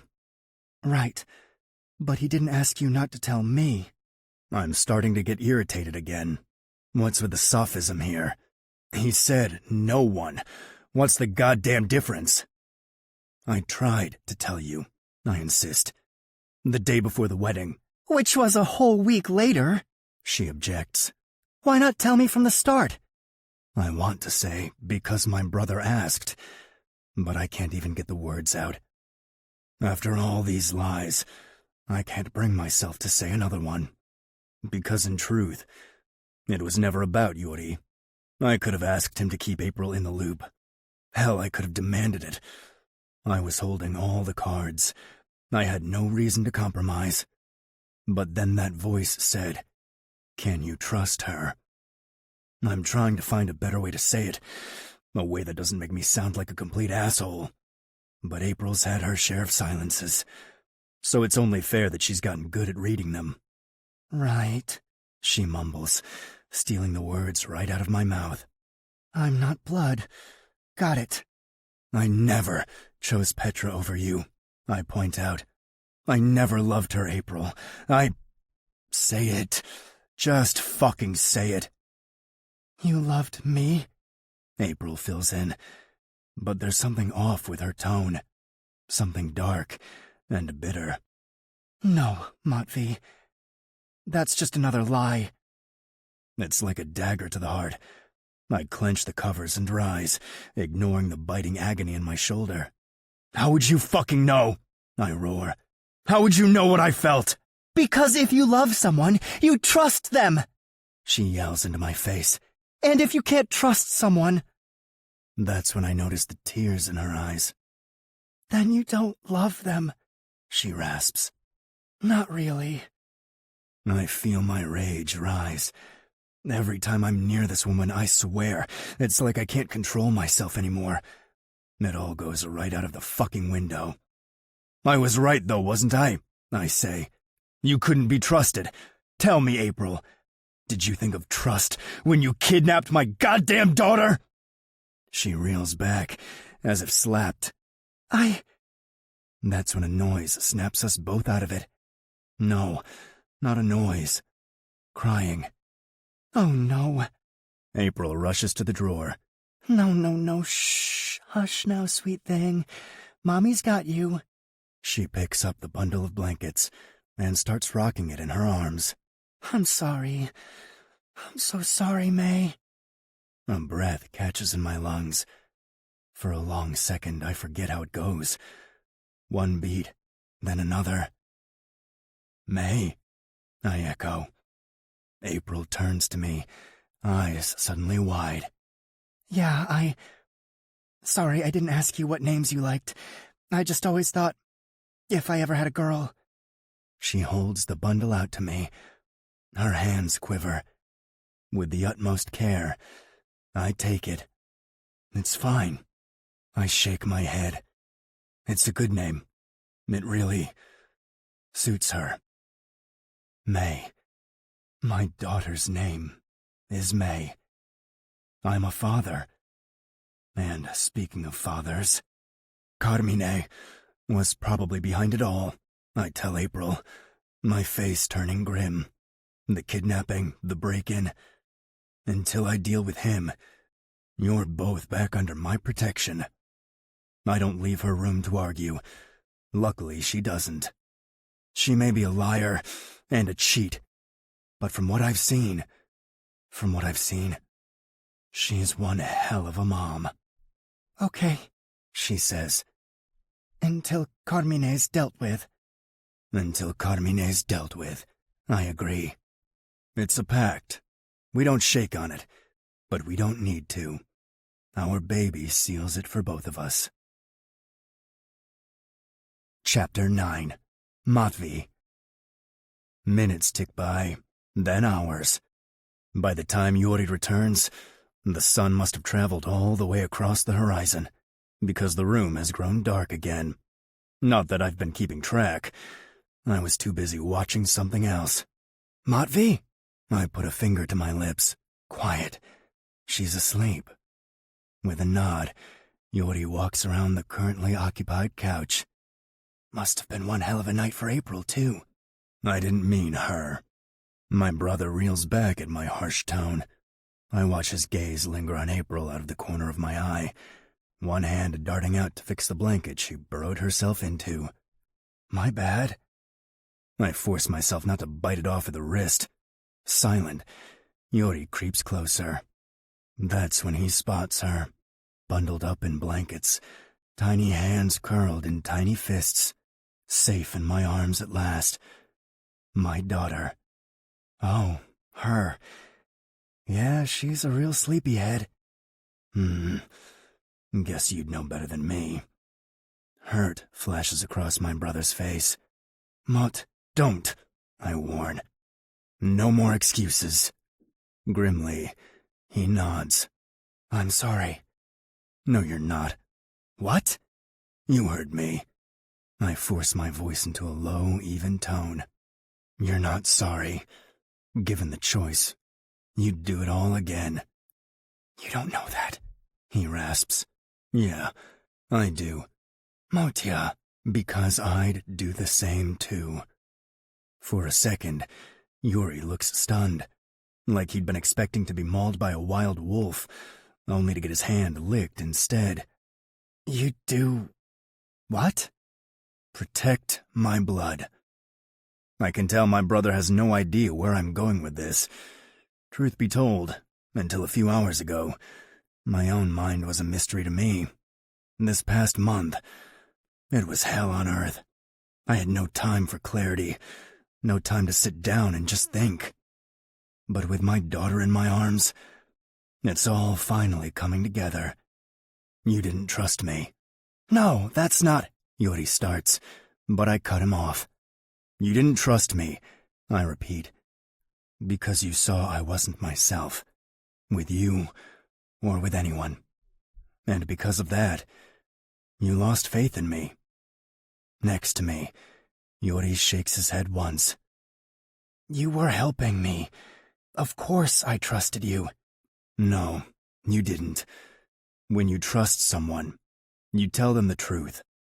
I watch my brother blink, utterly lost. Are you feeling okay? Did you take something? On the contrary, my shoulder's been killing me all day. I'm almost too lucid. Pain doesn't make you lucid, Yuri objects. It just makes you hurt. Maybe, I concede. Or maybe it helps put things into perspective. In my arms, May stirs. She coos weakly, but doesn't crack her eyes open. I haven't even had a chance to check their color yet. She's that sleepy. No wonder she took 10-odd months to pop out. Dr. Allen had it right. She's one cozy baby. I haven't put her down once, you know, I confess. Ever since I got her back, I just haven't been able to stop holding her. Not for one damn minute. Do you know why that is? Why? Yuri asks. Because I keep thinking that she'll disappear. I see the words stab deep into my brother's heart. I don't feel guilty, though. Pain can be good. Pain can help. Pain can show us what truly matters. I find myself thinking, maybe I'll get a glass of water. Then I go to put her down. But I can't. Because what if she's gone by the time I come back? You know why April did it, Yuri replies tightly. Why I did it. It's not going to happen again, Matvey. Again. That's a funny word. It shouldn't have happened in the first place, Yuri. I know. And if I could go back... We've been over this, I interrupt. You'd do it all again. Just like I would. That's what you meant? Yuri asks me, incredulous. You'd lie to April again? I would. Even as I speak the words, something inside me howls, something desperate to mend what's been broken. Stop lying. Stop lying to yourself, to her, to... But there is no fixing this. Not after what April did. Because if I hadn't found them, I never would have seen my daughter again. Yuri shakes his head frantically. You don't mean that. All this time, I kept thinking, if only I'd told her the truth. But do you want to know the real truth? I chose you, brother. And I was right. The second I crossed her, she took my child from me. Who knows what she would have done if I'd told her about your baby? Nothing, Yuri insists. She would have done nothing. I was in the wrong for asking. Hell, maybe she would have gone to Vlad herself. You know that's not. Why do you keep defending her? I bellow. I rein my voice back in just in time not to wake my kid. I couldn't give a shit about April's beauty sleep. But I see Yuri check on her and sigh with relief. Both still out then. It's that look incenses me more than anything. That look, and that pull on the blankets, and all those nights they must have spent plotting behind my back. If I didn't have a literal newborn in my arms right now, I would have jumped him already. But there's only one way to know the truth, only one way to find out if I can ever trust my brother again, if I could ever trust my brother in the first place. I guess it's the oldest tale in the world, I murmur. I married your girl, so now you're going to fuck around with mine. Matvey, what the hell are you talking about? He nearly screams. Or was it all those takeout dinners at the motel? Maybe you shared a dumpling once, and then something more. I love Petra! This time, he's the one who almost shouts. I love Petra, Yuri repeats, out of breath. And I couldn't bear the thought of losing the one I loved, so I went crazy and ended up costing you the one you loved. Worse, I ended up costing April, but she was innocent, Matvey. She had nothing to do with me or you. That's why I've been trying to help her, and I'm sorry, I really am. But if you keep suggesting that I'd ever cheat on Petra, I'm gonna have to ask you to put your baby down and step the fuck out with me, because I will not let you insult your niece. Yuri blinks. What? She's not just my baby. She's your niece, too. With that, I finally hold her out. Yuri looks more confused by the minute. By putting her down, I didn't mean give her to me. I know. You meant put her down, so I can punch you. So you don't need to punch me. I believe you. Then I add with a smirk, though I'd like to see you try, brother. At first, Yuri hesitates. Are you sure? I roll my eyes. Quit pretending you haven't been holding her every chance you got. Besides, you need the practice. That's not what I mean. You truly believe me? Yora, I sigh.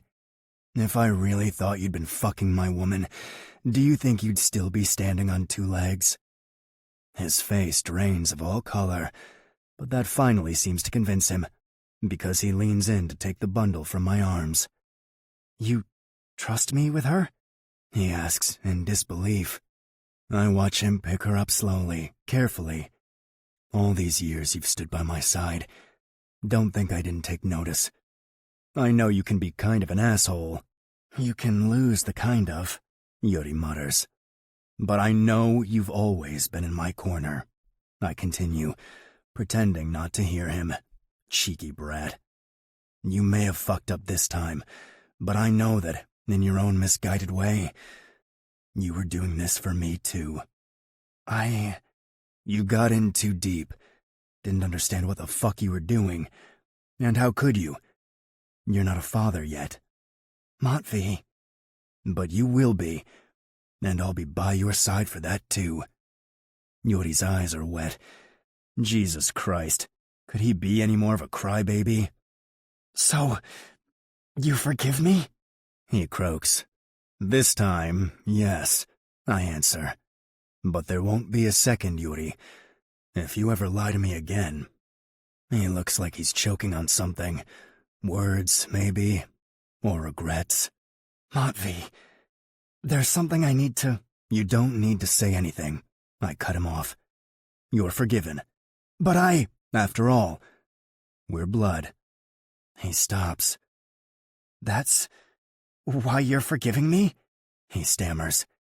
And why you won't forgive? Wisely, he doesn't say her name. That's right, I growl. You're my family. She is not. If I ever need proof of my credo, April is the living, breathing thing.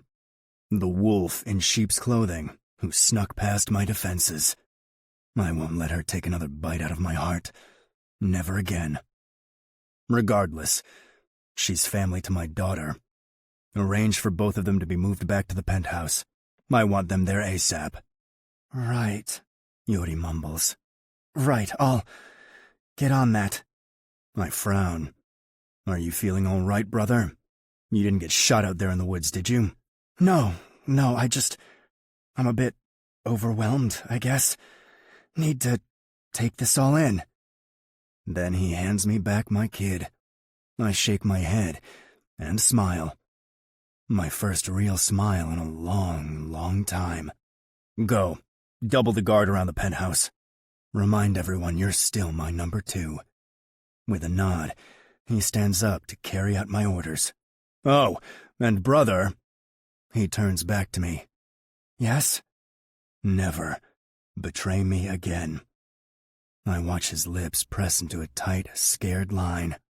Yes, Moi Pakan. Then he's out the door. Chapter 10. April. I've only ever felt home in 3 places in my life. 1. The brownstone I shared with my grandmother. It's where I grew up, where I finally felt accepted for the first time. There, I could go to sleep with both eyes closed. I didn't even have to wonder if I'd be woken up by the sound of my mother yelling, or my father throwing furniture into the walls. Out of this world, right? What a luxury. What a privilege. 2. My hole in the wall with June. For my whole adult life, it's been my safe space. Just me, her, and a shared bowl of mac and cheese on a ratty old couch. I don't know many people who would call it heaven, but it was heaven to me. 3. Matvey's penthouse. It wasn't as immediate there, though. For the longest time, it felt like a prison. And then, towards the end, it turned back into a cage. A golden one, yeah. But find me a single prisoner who'd care about the color of their cell bars. Not me, that's for sure. But for a while in the middle days, it didn't feel like that. It felt like home. The penthouse is exactly as I remember it. The luxurious sofas, the sleek decor, the stunning floor-to-ceiling windows. The only significant change is the dinner table. I run my hand along the surface of this new one. It's colder. Steel and glass instead of sun-warmed wood. The corners are sharp, like I could cut my finger on them just by poking too hard. We're gonna need to baby-proof these when May's older, I find myself thinking. And then, wait, are we still going to be here when she's older? Am I still going to be here? I yank the emergency brakes on my train of thought. It's way too early to worry about that. To think about something as vague as the future, especially when I'm still trying to make sense of the present. Where do you want these? Yuri wheezes from the heap of suitcases in the doorway. Anywhere but here. It's okay, I answer from the middle of the living room. You can just leave them there. Do you want some water? It feels strange, acting like the lady of the house, like this place is mine in any way that matters. But maybe it's not the penthouse that's different. Maybe I'm just not the same person who walked out. I take Yuri's wheezing for an affirmative and bring him some fluids. Familiar, isn't it? This whole scene. I joke. Yuri guzzles down the water and grins. Kind of. Last time it was toys. This time it's just boring supplies. Nothing boring but a stroller filled with diaper packs. I hum in agreement.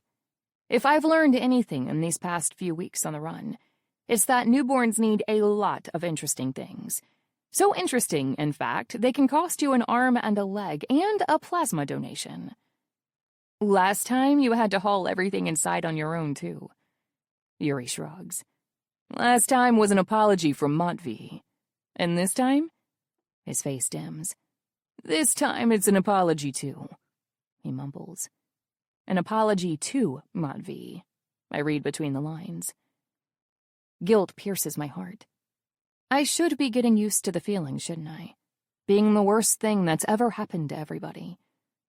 Instead, the pain just keeps getting worse. For what it's worth, I'm sorry too, I say shyly. I put you in an impossible position. I wasn't thinking about you or what this would do to you or to your relationship with Matvey. If anybody deserves an apology here, it's you. I stroke my baby for courage as I speak. Nugget is a comforting weight in my arms. No, May, I remind myself. I'll need to get the hang of that. Can't keep calling her like food forever, can I? But it brings back so many memories. Next to me, Yuri shakes his head. I put you in an impossible position. I don't know if Matvey told you yet, but I watch his face twist into an expression of pain. The petty part of me says I should have let him stew a little longer. Unintentionally or not, he was the catalyst for my falling out with Matvey, the spark that lit the fire on our love. Afterwards, there was nothing left but ashes. But the rest of me rebels against the thought. Yuri helped me. More than that, he was the only one who did, the one who had the most to lose. And I can't watch him torture himself for one more second. I know, I reassure him. It's okay. I don't blame you at all. But it's not okay. You protected your family. I cut him off. You did what you had to do, and so did I. Something flickers across his face then, something like amusement. You sound just like Matvey. I act surprised. Yeah? Imagine that. There are other words, fighting to get out, but I lock them far away. Words Matvey said to me and words he didn't. Say to me, that is. A piece of advice to all the Pakhans out there. If you're gonna argue with your brother, do it far away from the object of contention. And maybe don't shout so loud. You'd lie to April again. I would. Last night, those words gutted me. For a hot second, I thought I'd never get back up. The regret I thought I saw in his eyes, the sadness. How long did it take for Matvey to rationalize his way out of it? A day? An hour? Or even less than that? But I did get back up. Eventually. I dusted off my broken heart, picked up my baby, and got myself all the way back to my dear old cage.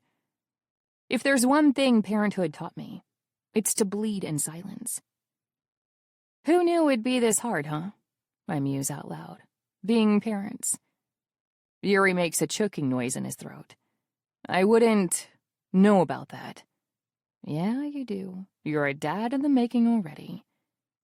Plenty of time to figure it out, though, right? I guess, he mumbles, uncomfortable the way only a new parent can be. He may be Matvey's brother, but I could swear I see myself in his eyes. That big neon sign flashing the words, I am freaking TF out, with every single blink. It's going to be at least 6 more months, and Petra... Yuri halts, looking guilty. Sorry, I probably shouldn't mention her to you. Not after... the wedding? I list off the top of my head. The forced heist? The hospital scare? Don't forget the kidnapping at gunpoint. Someone chimes in. Our heads snap towards the door in unison. Petya, Yuri murmurs. You shouldn't be here? Petra fills in from the doorway. Neither should she. I told you that motel was a shitty idea. Next time, leave the hiding to me. Petra. I haven't seen her since that day at the Mallard. The day everything changed between us. And between me and Matvey. Then everything changed again, and I thought it was her fault. It's odd. For over a month, I've cursed this woman out in my nightmares, cursed the way she played me for a fool, the way I thought I'd let myself be played for a fool. But none of that was real. April. She's suddenly uncertain now that she's speaking directly to me. Can we talk? A month ago, I would have used a few choice words to answer that question. Mostly creative suggestions on where a hypothetical backstabbing bitch could put, or possibly shove, her desire to talk to me. Now, I find myself nodding once. Petra turns to Yuri. "Give us a moment." "Of course," he says. "I'll go check in with the guard detail." I watch in silence as Petra's hand brushes the air above Yuri's shoulder in an almost touch, the way his voice softens in return. The way their eyes meet and don't, as if afraid someone might see too much. If I wasn't holding a baby right now, I would smack myself right across the face. How in the hell could I have missed it? How could anyone have missed it? When Yuri finally steps out, the tension becomes unbearable. It's so thick, I could dice it into sashimi. Then Petra starts talking. Chapter 11. April. A few months ago, I started throwing up in the mornings. I didn't think anything of it then. Honestly, I figured it was just stress. With everything that was going on, how could I not be stressed? I stopped eating breakfast. It didn't solve a thing. Then I started gaining weight. It wasn't anything outrageous, just a couple of pounds here and there, but it was weird. I was throwing up half my fluids every morning. How could I be gaining anything? Then again, maybe I was compensating. Maybe I was stress eating too much during the rest of the day. I tightened my belt. It didn't solve a thing. When I started missing my period, I thought for sure it must be stress. Because what else could it be? All my life, doctors told me it was unlikely I'd get pregnant. Back then, I thought it a blessing. What child could possibly want me as their mother? What child could possibly want the life I had to offer? Even still, I made an OB/GYN appointment. This time, something came of it. It was the day after the heist, bright and early. I was still shaken up by what I'd done to you, feeling queasy from my morning sickness and from shame. The shame of hurting you, my first friend. That's what you were to me, April. Not just a friend, but the first.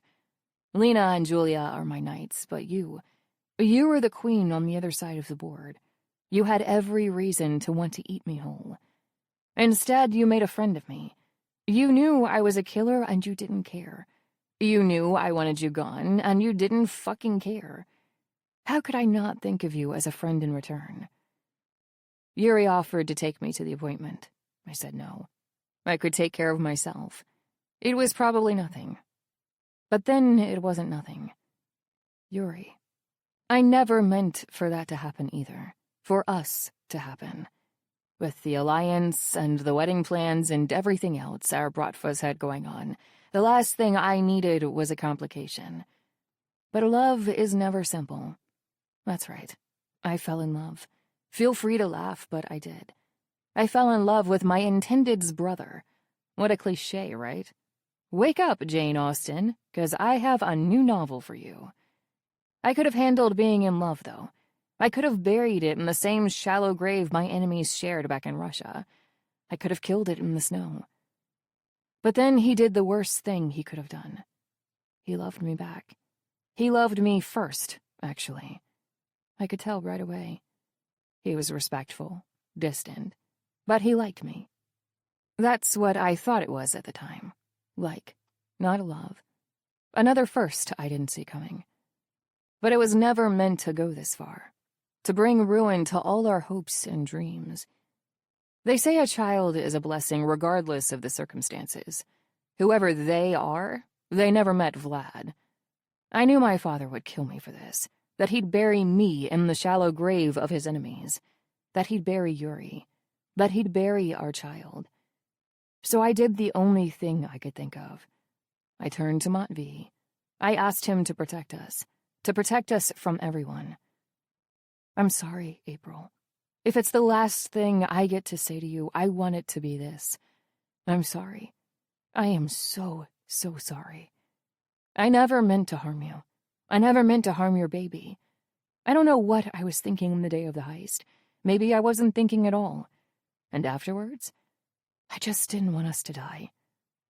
I don't expect your forgiveness. I don't expect to ever be your friend again. If you want to get one good swing in, I'll even hold the baby for you. But can you at least understand why I did it? I made the mistake of not listening once. When Matvey tried to tell me, even if it was too little too late, it might have saved something of us, of the family we could have been.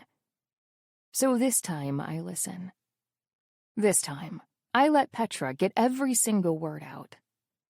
Then I give her my baby to hold. Oh, are you really going to... Okay, wait. Let me take out my contacts. April? April, what the hell are you doing?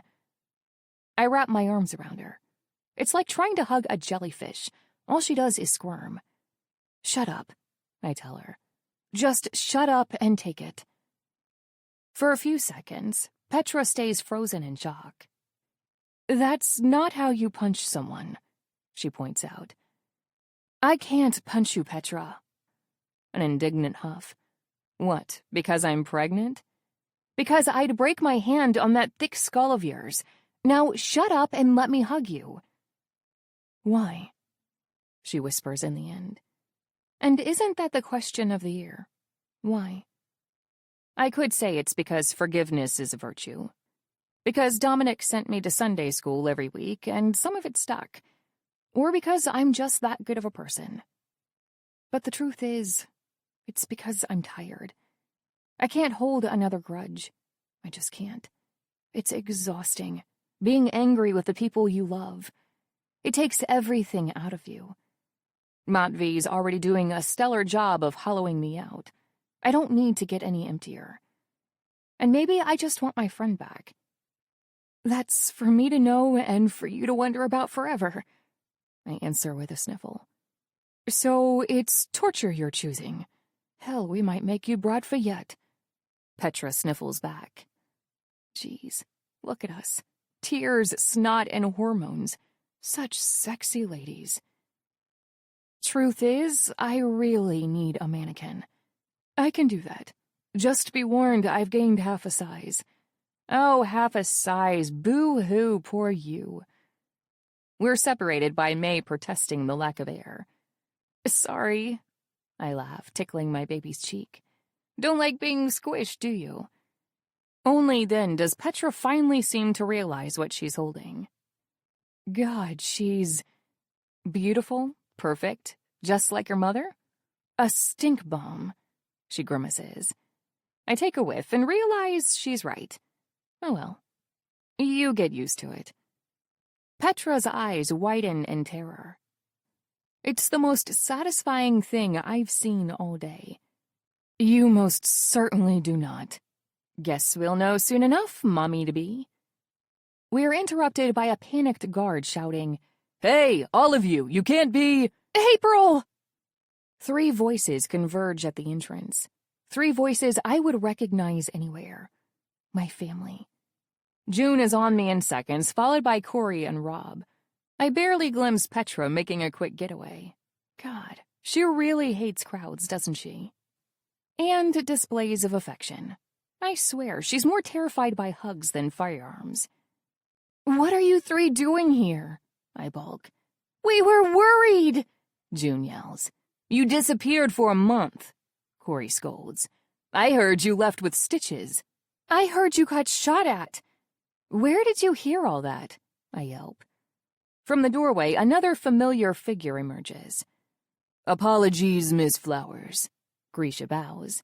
I took the liberty of updating your friends and bringing them here. I hope you won't mind. She sure as hell better not, Corey harumphs. She has a lot of explaining to do, June adds sternly, falling off the face of the earth like, Oh my God, is that your baby? Let me see. Meow.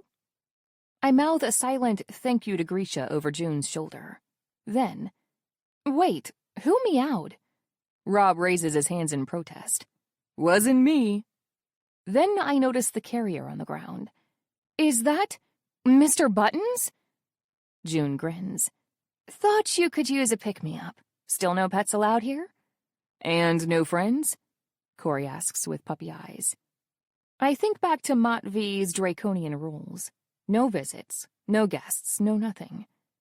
Then I decide I don't give a damn. The rules have changed, I tell them. Come on in. I want you all to meet someone. I hold out the bundle in my arms. This is May. As the trio's eyes grow wet, June's especially, and my cat finally returns to me, sniffing suspiciously at the stink bomb in my arms, all I can think of is one thing. I still have a family, after all. Chapter 12. Matvey. I hate I told you so's. No, more than that. I despise them. There isn't a single string of words more annoying than that, in the English language or in any other. The fact that Grisha isn't saying them doesn't fucking help matters, because he's sure as fuck thinking them. I know it, he knows it.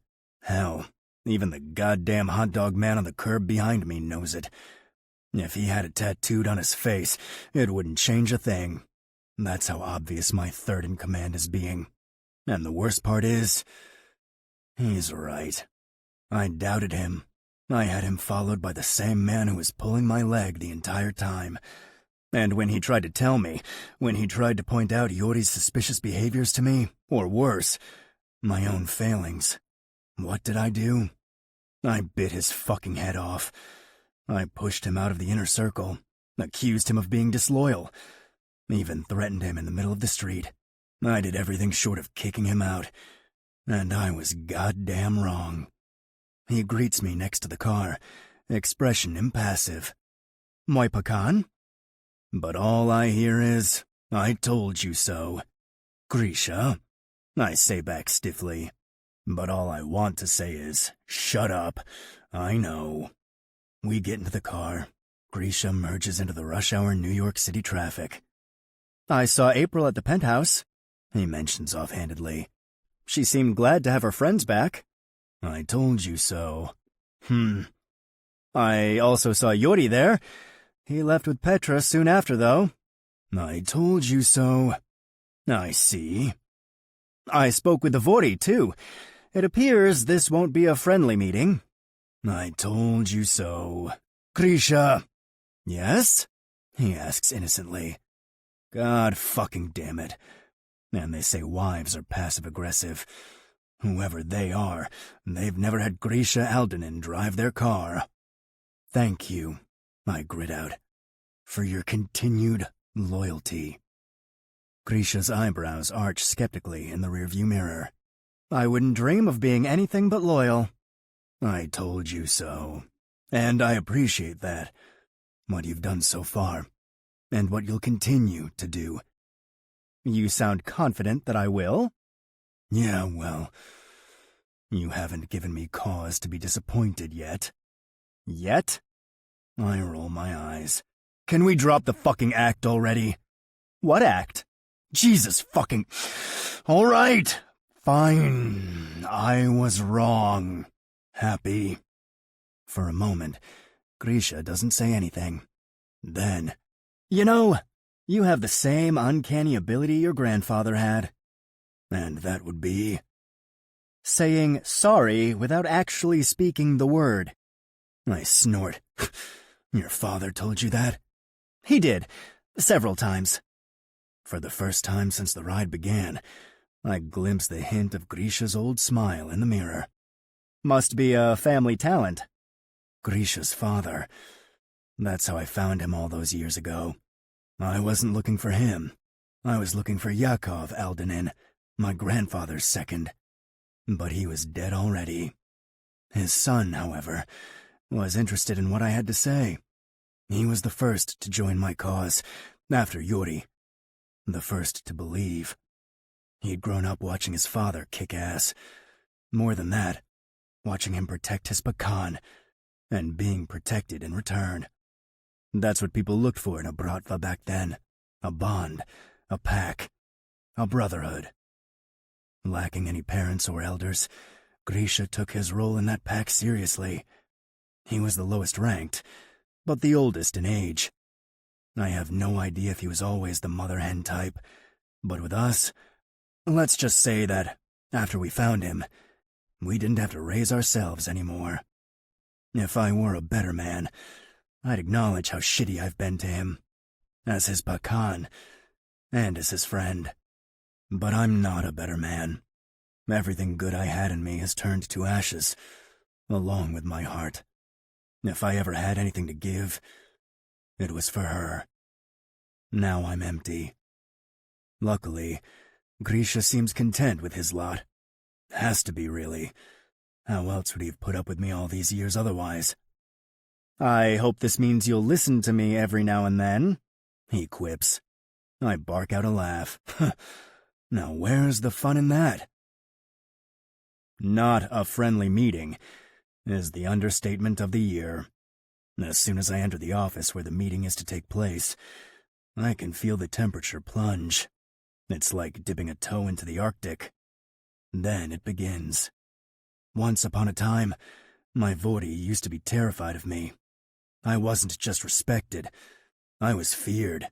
That's the prerequisite of every pakan. If you can't make your men fear for their lives at the slightest slip, you're just not cut out for the gig. But now, my men are no longer mincing words. Worse than that, they're pushing back against me.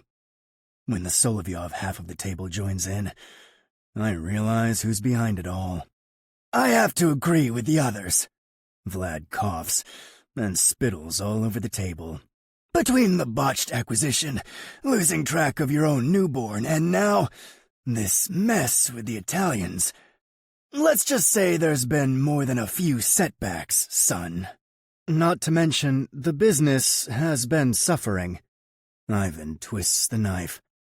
Our partners and top clients have seen you decline every request to meet over the past 4 weeks. If they were feeling neglected before, now they're outright scorned. Scorned? Grisha laughs. Forgive me, Ivan.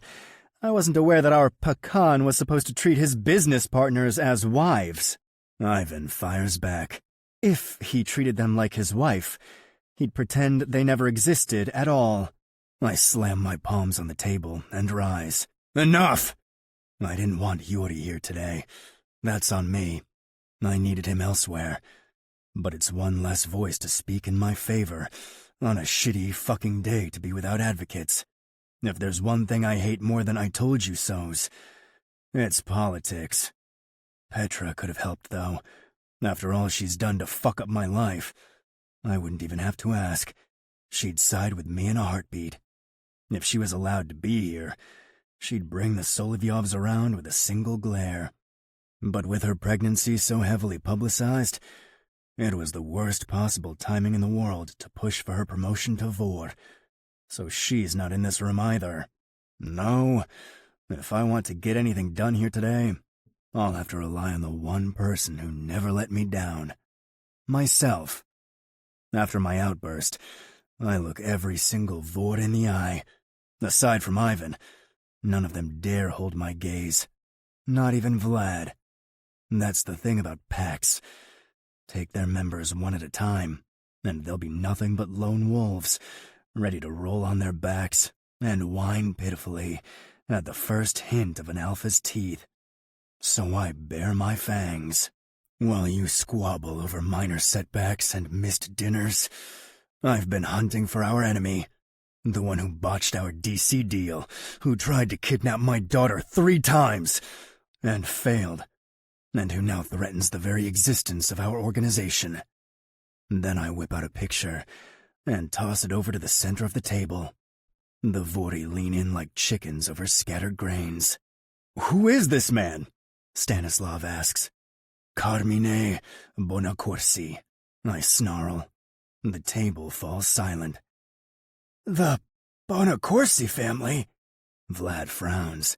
"As in, the Italian Mafia in D.C.? What do they have to do with us?" "Everything." It's Ivan who steals the word right out of my mouth, but he spits it out with disdain, like he's just seen a bug crawl over his papers. "Is this what we've become then, Matvey? A personal vendetta you can't let go of?" "No." "Then this is what we've always been." The Vori fall quiet in unison. Ivan's lips press into a tight white line. It's my turn to speak. Their turn to fucking listen. You of all people should know that, Ivan. You were there at the beginning, since the first Groza Bratva. Am I wrong? I served your grandfather with pride, Ivan snarls. He was a great man, with a great vision. Yes, and he's dead. I watch Ivan bristle at my words. Good.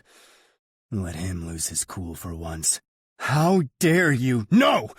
The question is how dare you? All of you! I start walking around the table, circling. Right now, I want my men to feel like prey, to remember what it's like to be at the bottom of the food chain. Let me make something perfectly clear.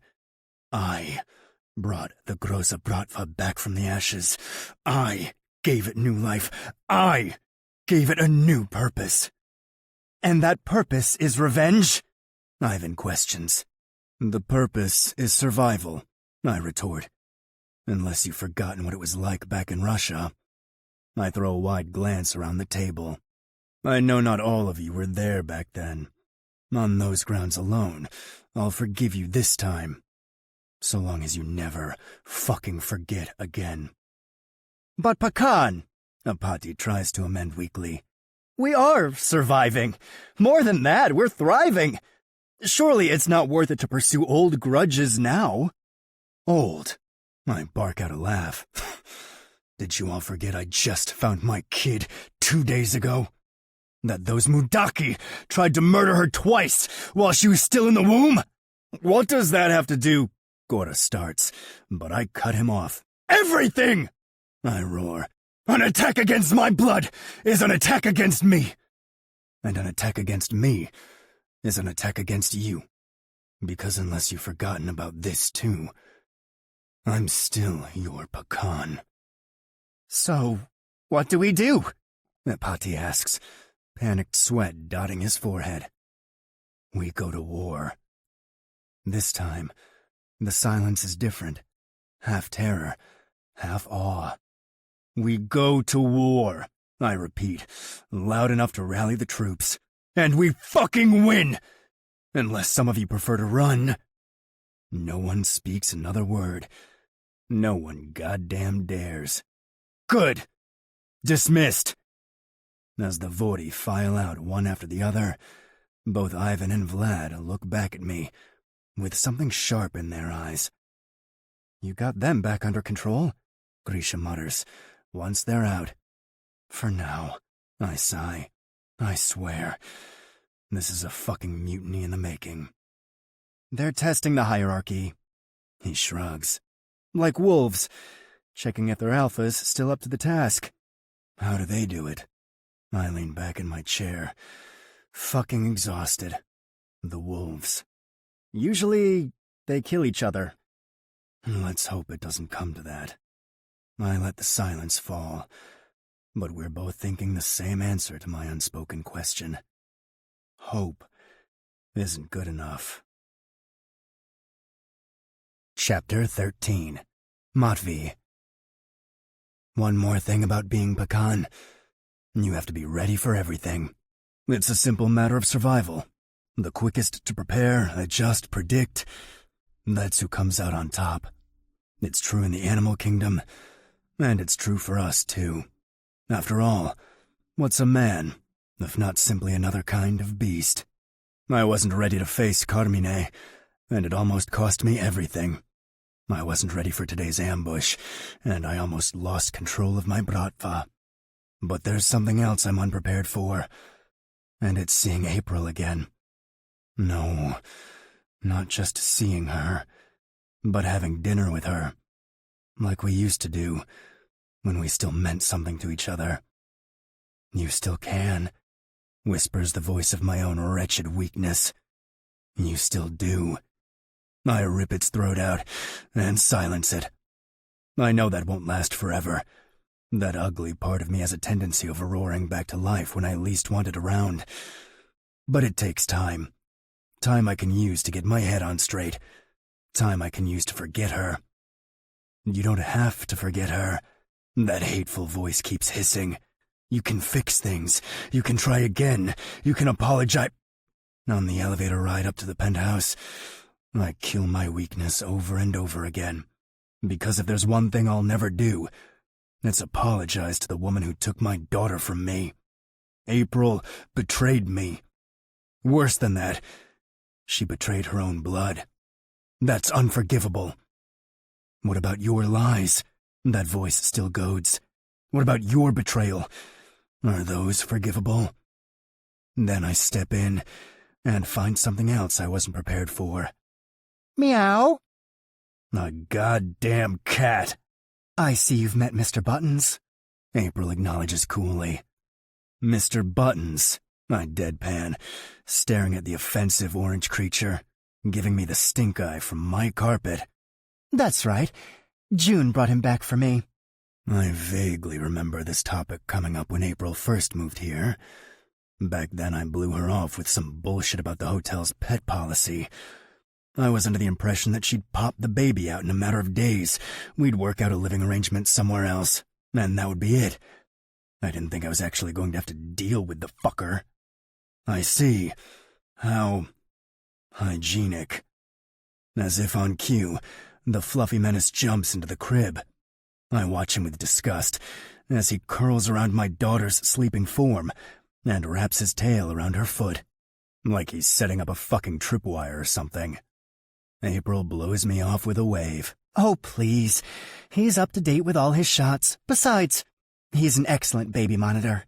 The geriatric cat with the eye patch works security. I frown. Hey, he wears it very well. For a brief second, it feels just like old times. The jokes, the banter, the chemistry. Coming home to new shenanigans every day. And then I remember, she took my kid. She ran away. She betrayed me. It seems like April remembers too, the same moment I do. She clears her throat, face clouding over. Did you want something? I set my jaw. As a matter of fact, yes. Then I open the door and let in the food cart. We watch in tense silence as a jittery waiter sets the table. It must be the most uncomfortable minute of his career, but frankly, I don't care. I pay my employees well enough. The least they can do is their fucking jobs. He does. Enjoy your dinner, sir. Ma'am. April gives a tight nod of acknowledgement. Then we're alone again. Well, not alone exactly. May is still snoozing in her crib, the cat curled up around her like a dragon with his treasure. Only it's not his treasure. It's mine. So, you're still set on this? April asks eventually. Family dinner? Yes. Why? I take my place at the table. Sit. Matvey. I said, sit. After a beat, she obeys. We dine in silence. I watch her push the food around on her plate, but I don't have a good excuse to force her to eat. After all, she's not carrying my child anymore. She could still do that. That annoying voice whispers. She could carry all your children if you just... Are you going to stay here? April breaks the silence. At the penthouse? Like I'd ever let you out of my sight again. Someone has to make sure our daughter doesn't disappear into thin air. I thought that's what the guards were for. The guards are there to protect her against Carmine. And you're here to protect her from me?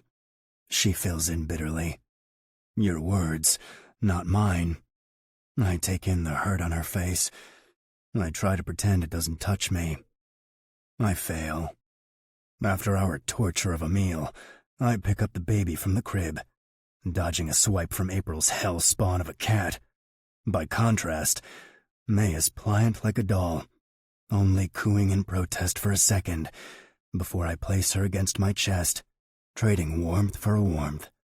When I go to put her back, my shoulder smarts with pain. I head to the guest room. Going to bed already? April asks me. See, she can't get rid of you fast enough. Yeah, good night. Wait. When I turn, April's face is a mask of concern. For a second, I'm stunned. What? Let me check your stitches first, she requests. You haven't let anyone else see, have you? Something thick settles in my throat. Something dangerously close to a lump. I'm fine. Please, she insists. Just one look. I promise I'll be quick. So you can slip me a sedative and run? So I can make sure our daughter still has a father in the morning, actually. Her words catch me off guard, her eyes shining with that familiar fire. Fine. I drop back onto the couch. April gathers her supplies and perches next to me. This time, she has a proper first aid kit. No whiskey? I ask. Your liquor cabinet's locked. I frown. Since when? Since Grisha locked it, she answers. Didn't you order him to do that? I roll my eyes internally. Goddamn Grisha. Must have forgotten, I mutter. April starts to pull on my collar, then seems to think better of it. Her fingers brush my skin as they retreat, warm, like embers. Take off your shirt, she whispers, in a choked voice.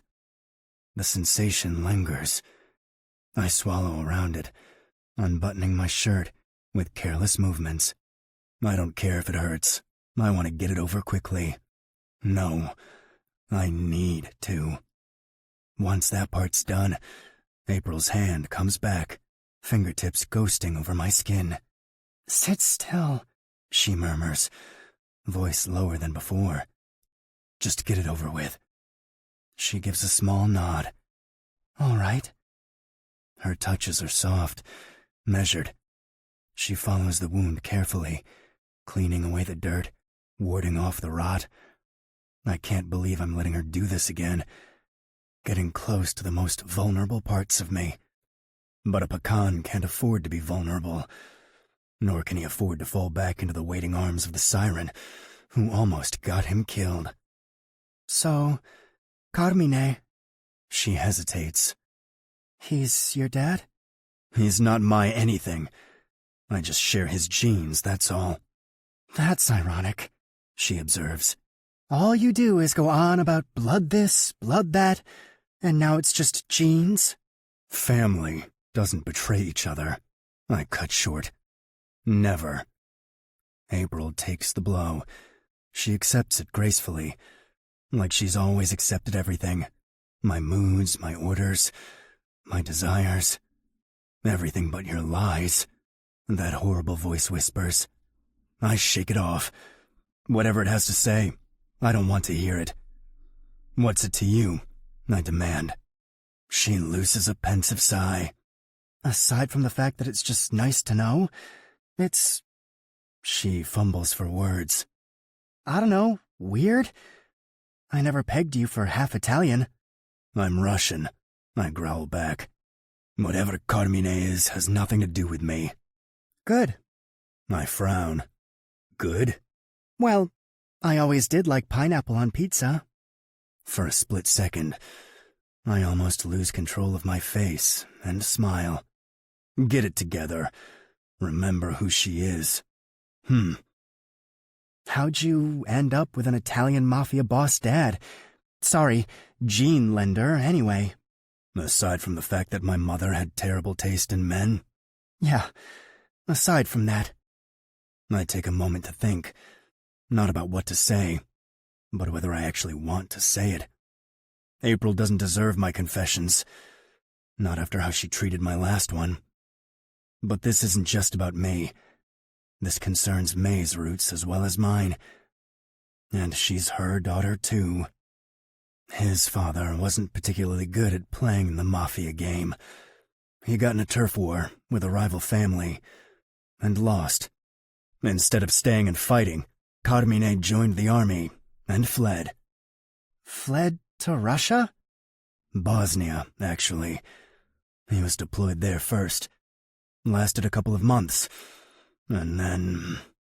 I grit my teeth. Then the fucker deserted. Again. Seems like a real Lionheart, she drawls. You don't have to tell me that. He spent the next few weeks on the run, landed himself across the Russian border.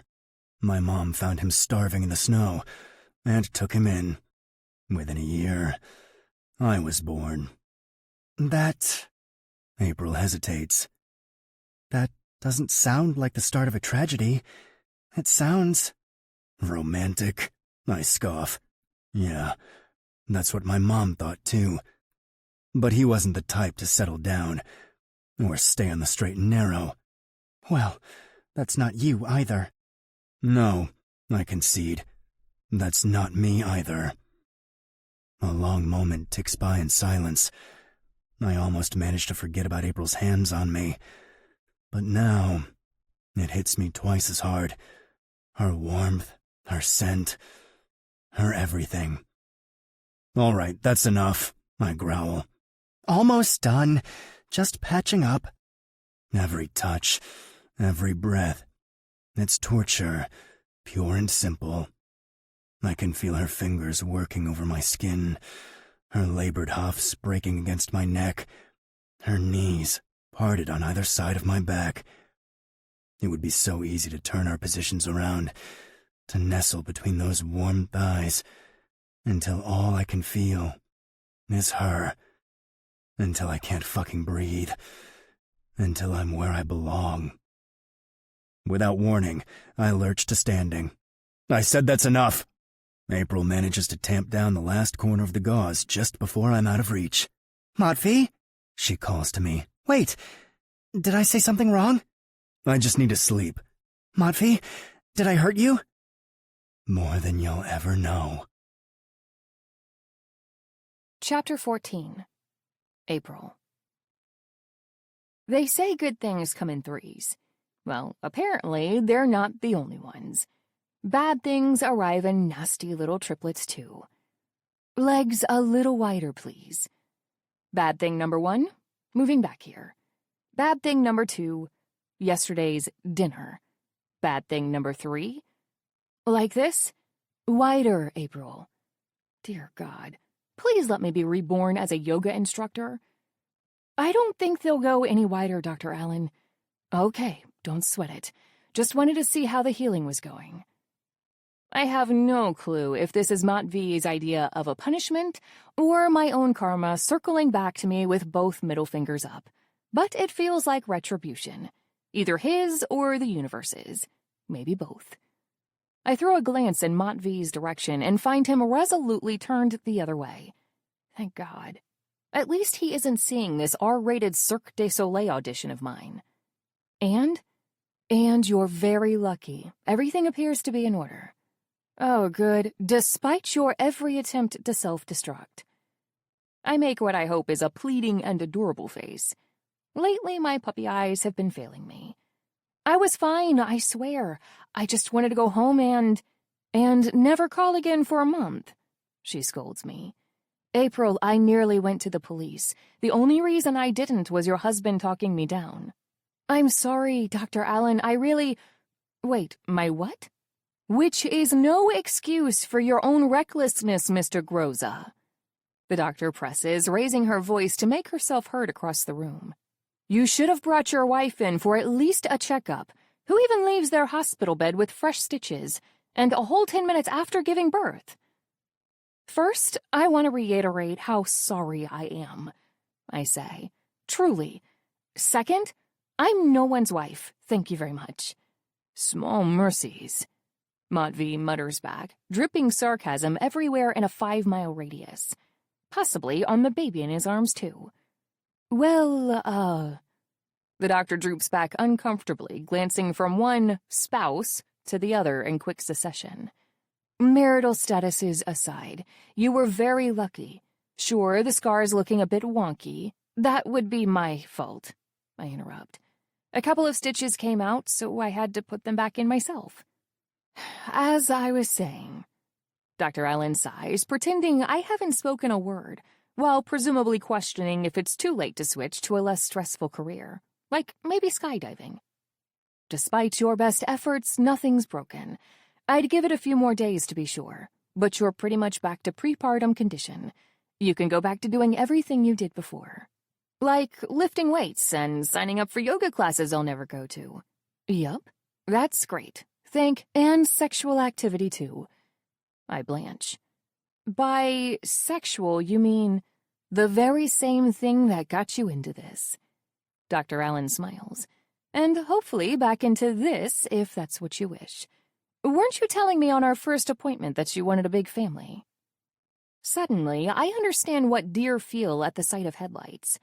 My head snaps automatically towards Matvey, whose head seems to snap automatically towards me, and... Wait, is he pissed off? Is he pissed off that I can use my body again? For some reason, that pisses me off. Big fucking time. So what if I've got the green light to mess around? Surely he isn't expecting to ever get back into my good graces? Don't worry, Doctor, I say with my biggest smile. That will certainly not be a problem for the time being. If you say so. She shrugs. I'll just leave you a fresh prescription for birth control then. Oh no, I didn't mean... But she's already writing. On the other side of the room, Matvey's doing his best impression of a statue. Or maybe it's the three monkeys. I do not see it, I do not hear it, I do not give a damn about it. Defeated, I accept the prescription slip. Thanks, Doc. You're always very welcome. After Dr. Allen leaves, I've barely pulled down my dress before Matvey's already shoving our baby back into my arms. In some respects, we really are just like any other couple. Except that's where traditional behaviors end for us. Grisha, keep an eye on her, he calls into the hallway. Make sure she doesn't leave. I roll my eyes. Gee, what now? I was just planning to go bar crawling. Without me. A feminine voice calls from the hallway. And here I thought we were friends again. Petra. Matvey's voice is ice. I wasn't aware you had business here. Oh, you know how it is. She smiles sweetly. Mommy Pilates got canceled. Thought I'd ditch the dolls and get some hands-on experience with the real thing. If that's okay with you, April.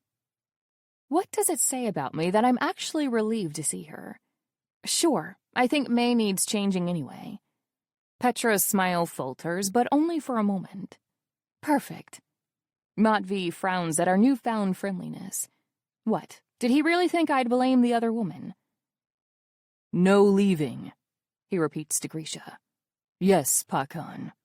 Then he strides out. For a moment, we just look between the three of us. Are you staying for the impromptu mommy class? I ask.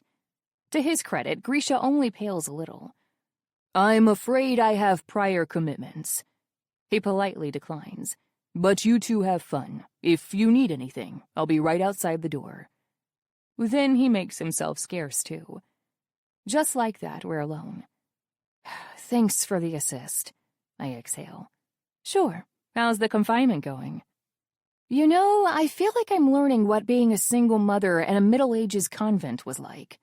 Does that make Grisha a nun? I snort. Let's not ask him that. God, this is the most normal interaction I've had in ages. Again, what does that say about me? For the record.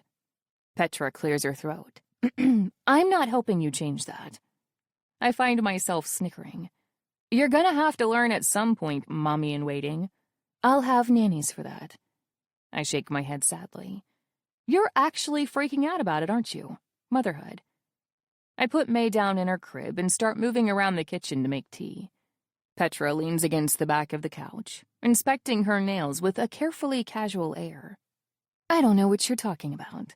Yeah, you do. All the lying awake at night, the sneaking suspicion that you should have splurged for therapy while you still had the chance. Therapy is for cheerleaders. Staring at the ceiling and wondering just how hard it's going to be. A shrug. Can't be too hard if you're doing it. Ouch. I fake stab myself. Really hurt my feelings there, Petya. Uh-huh. I knew that nickname would be the ace up my sleeve. Her face burning like a stoplight is all the confirmation I needed. Shut up. Why? It's so sweet. It's just Yuri being informal. Oh, is that what we're calling pet names now? Before I know it, the water's boiling. I pour us 2 cups and set some cookies in the middle of the table. Come on, don't pretend you're not starving. I hate you. Petra mumbles around a mouthful. You are just trying to fatten me up. And make you gain another half size? Heaven forbid. You say that now, but I'd like to see you without your emergency living mannequin. What? My head snaps towards the sound. At first, I think Petra's burned herself with the tea. But then I follow her line of sight straight into her lap and... Oh, you've met Buttons. What is this thing? Petra panics. Why is it sniffing at me? Bоже mой, is that an eye patch? I try to hide my snickering but fail. Oh my God, your face. My face. She bulks. How about his face? He's a Persian mix. I shrug. That's just how they look. He looks like his mother had an affair with a pug and a weed eater in that order. I can't help it then.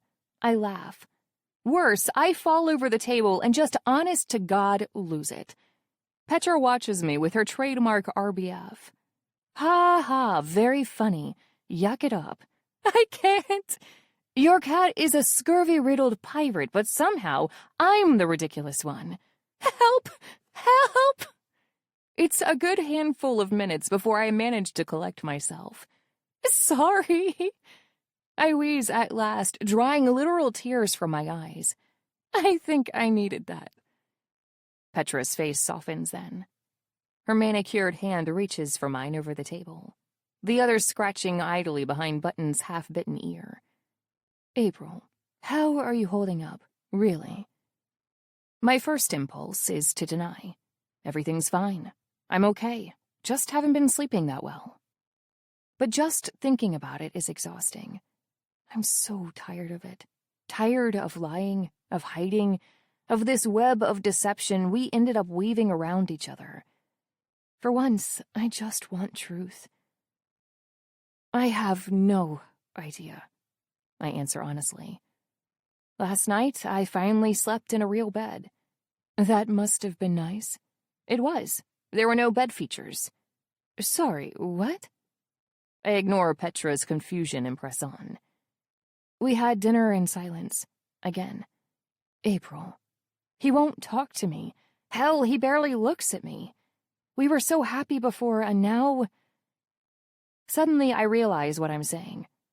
I gaze up and find Petra's eyes on mine, her expression crestfallen.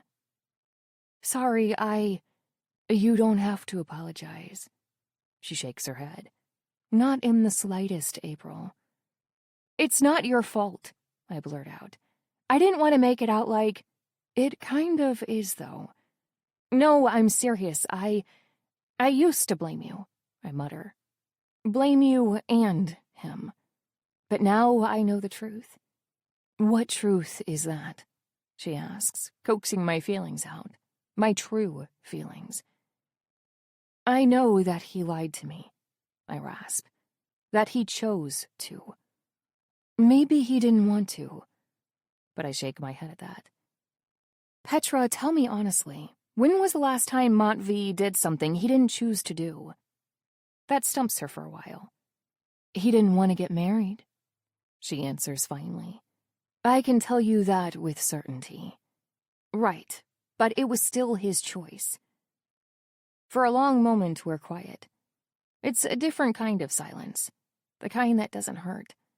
But only because there's nothing left to wound. Because everything's already out in the open. All the blood and guts.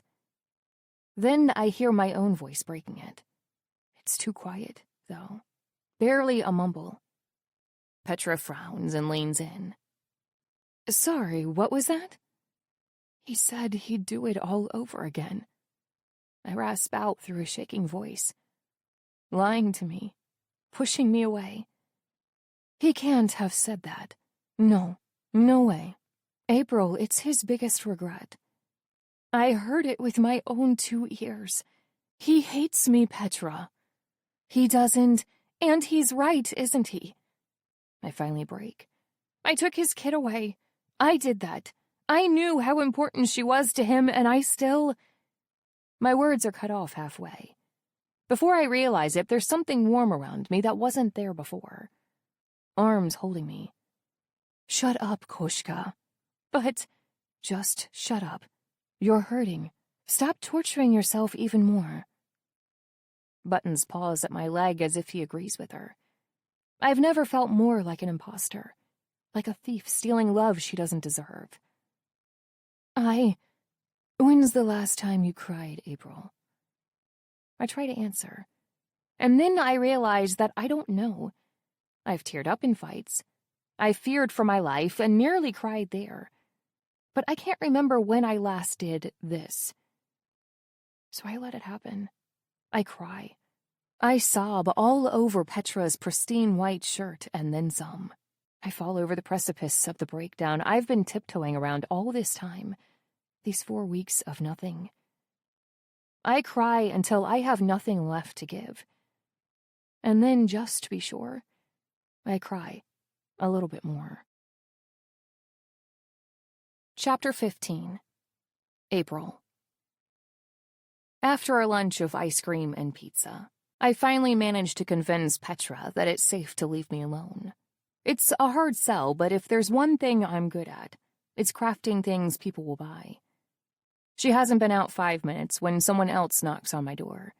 This time, I know exactly who it is. Charlie! My brother wordlessly crushes me into the second hug of the day. Jesus, have you grown taller? I laugh. It's like Jack and the freaking Beanstalk here, and you're both characters. Couple of inches, he preens. Then he starts looking around excitedly. Where is she? Is she awake? Straight to the point. You're in luck. You caught her in a rare moment of awareness. That makes it sound like she's in a coma, sis. Trust me, she'd be more awake if she was. I go pick up my bundle of joy. May I, Mr. Buttons? My cat gives a slow blink of approval. Just don't keep her too long, he seems to be saying. My lady's schedule is full as it is. As soon as I put her in Charlie's arms, he starts beaming. I worry he's seconds away from holding his newborn niece up like Simba just so he can show her to the world. Look, I'm an uncle now. What's her name? He asks with stars in his eyes. I bite back a laugh. May. May. He repeats awed. That's funny. It fits. Right? I'm a riot like that. So, are you going to keep up the tradition? Next one is June and so on? I make a so-so gesture. I think our June likes being the only one of her kind.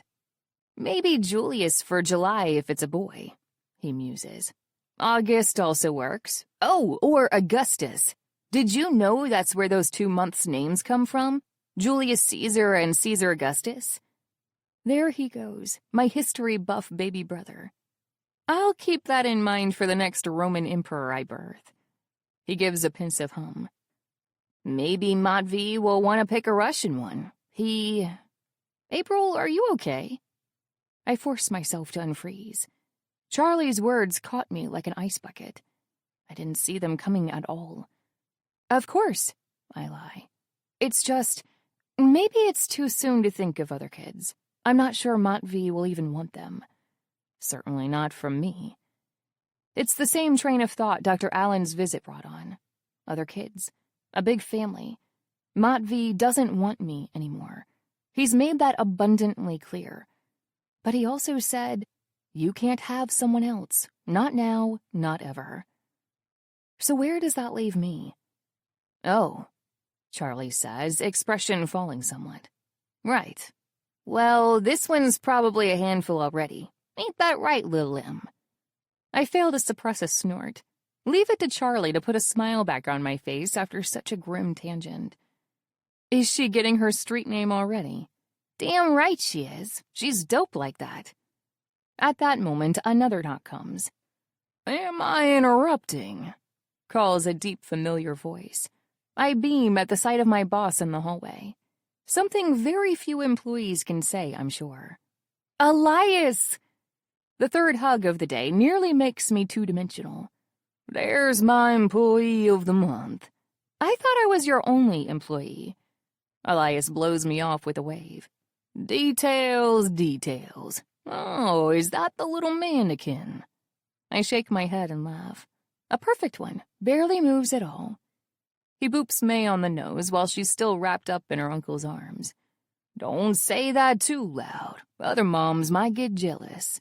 I'll make sure she cries every now and then at the grocery store to even things out. Look, Charlie tells him. She has freckles, too. Elias squints playfully. Is that right? I watch them from the door, tenderness filling my heart. Elias and Charlie are already familiar with each other. Of course, what with my little brother kicking back at the shop on more than a few occasions. Basically, whenever our mom went batshit, or when his dad... Don't think about it. That's in the past for you. They can't hurt you anymore. Charlie transfers the baby into Elias's arms, interrupting my train of thought. The old man grins down at her and lets her grab his gnarled finger with her tiny ones. She seems very curious about this new face in particular, probably because she's never seen such a long beard before. He lets her play with it, then turns to me with a smile. She's perfect, you know. She kind of is, isn't she? I murmur. You always did make the most beautiful things, Elias says, surprising me. But this time you've truly outdone yourself, April. You made a miracle. I can feel a lump forming in my throat, tears pooling at the corners of my eyes. I blink them away quickly. I will not go back to being a sobbing mess for the second time today. Thank you, I say sincerely. Elias nods, eyes shining with tears of his own. God, look at us. A bunch of crybabies. May's eyes are literally the only dry ones in the room. Uncle Charlie, can I leave her with you? I have something for your sister. Charlie's only too happy to get his baby niece back. He starts playing peekaboo with her on the couch while Elias beckons me towards his suitcase. As you requested, he says while opening it with a flourish. I check out the contents. Fabric, notes, instructions. As my hands run across the materials, I feel something click into place, like I'm finally back in my element. This is all this month's backlog? This week's, actually. I blanch. Elias, did you at least hire a temp? Nonsense, he pshaws. Kids these days don't have the passion. In case you've forgotten, I'm kids these days, too. You're the exception, my dear, not the rule. Maya was the same. At the mention of my grandmother, I stop rummaging through the suitcase. Yeah, I rasp. One of a kind, Elias confirms. And she worked too much, but you could never tell her that. I find myself laughing. I definitely remember that part. She was always hunched over some dress or another. Give your kid a few years, she'll be saying the same about you. My smile fades a bit. For some reason, it's sad to think about. What May will think of me. I'm already failing her so much, between my focus on work and my drama with her dad. The dad you tried to take from her. A nasty voice inside of me whispers, don't forget that. Something must show in my face because I feel Elias's warm hand on my shoulder. Sorry, I say quickly, just spaced out a bit. He hums unconvinced. You know, this all reminds me of a story. A story? About your grandmother. We settle at the table, just the two of us. Charlie's still on the couch, making faces at the baby, while Mr. Buttons circles around them suspiciously. It was the day she brought you home, Elias continues. The day she really brought you home to stay. You were there? I frown. You wouldn't remember. You were already asleep. Maya asked me to come over. I thought something had happened. I got there as fast as I could. When I did, she offered me a cup of tea. That's her, all right. Sure was. He laughs with me. You'd passed out on the couch after crying yourself to sleep. You had this checkered blanket over you. It dwarfed you. That night, Maya confessed she didn't want to give you back. What? I thought my parents agreed that it was... They did. He amends quickly. The next day, when she asked them. But she hadn't asked yet. She knew she wanted to keep you, but she was scared. Scared? That doesn't sound like my grandma. Maya was smart, confident, funny, and stronger than anyone I'd ever known. She feared nothing. Of what? I ask. Of failing you. On the other side of the room, Charlie laughs out loud. Whatever he's doing, it makes May laugh too. Failing me? I blink. Elias, she saved me. But she didn't know that yet, he replies. She didn't know she could. You have to remember that Maya was never actually a mother. She was a stepmom first, and you know how that went. I gave a grim nod. My dad hated her. Mm-hmm. Suddenly, the proverbial light bulb goes off in my head. Wait, is that what she was afraid of? That I hate her too? I can't believe this. Maya was the first good thing to happen to me. She was my family. Not by blood, but by choice. And she thought... As if reading my thoughts, Elias gives me a reassuring smile. It's hard to understand what she was feeling back then. She wanted to be your grandmother so badly, but she had no idea if she could actually pull it off. Because she'd never done it before, I fill in. Mm-hmm. Just like you've never done it before. It feels indulgent to let myself follow this train of thought, to let myself be comforted by the idea of Maya. She might have been scared, but she never took you away from a parent she thought was bad for you. She never did her best, however flawed. I shake my head. However tempting these ideas are, I can't let them get to me. I can't let myself off the hook. After all, what I did was unforgivable. Still, I appreciate Elias's intentions. Most of all, I appreciate that he told me something new about my grandmother. It makes me feel closer to her. Like maybe my story with her isn't over yet, even if I can no longer reach her. Thank you, I tell him. I needed that. We play with the baby some more, then Elias offers to drive Charlie home. I'll visit again soon, my brother promises. Whether to me or May, I'm not so sure anymore. I might have slipped down a spot on the totem pole of his favorites. We'll be waiting for you, Uncle Chuck. I hug them both goodbye, then walk them to the door. Oh, I almost forgot, Elias says with a snap of his fingers. Did you ever enter that contest? I believe the deadline's closing in. The contest? With everything that's been happening, it slipped my mind completely. The fashion competition. The one with a full ride at the Mallard Institute as grand prize. Actually, I'm not sure that I'll make it. I can take some work from your hands, he offers. In fact, I'd have taken it all off your hands, but... I shake my head. It's fine. I insisted. Besides, it's good to keep busy. Helps keep my mind off things. Off Matvey, specifically. You should do it, Charlie joins in. You'd win, Apes. I know you would. I ruffle Charlie's hair. You think I hung the moon in the sky. I think you should do whatever makes you happy. God damn it, tear ducts. Working overtime today. I'll think about it, I promise them both. As I wave them off in the hallway, those words keep spinning in my mind. Whatever makes you happy. If only I deserved to be. Chapter 16. Matvey. It takes me the entire drive home to calm down. I can't help it. The second the doctor uttered those words, I saw red. Back to prepartum condition. Sexual activity. Like hell am I letting that happen?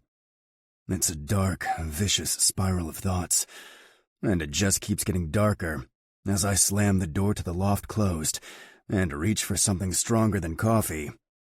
At least this liquor cabinet is still mine to use. Thank you very much. Unbelievable, I mutter to myself. Un-fucking believable. I try to steer my mind back to business, but it just won't quit. I just keep remembering our fight before she left. That cursed day where I did my worst to push her away. that I'd get rid of her, that I didn't owe her anything, And if I want somebody else to move in, you won't stand in my way either?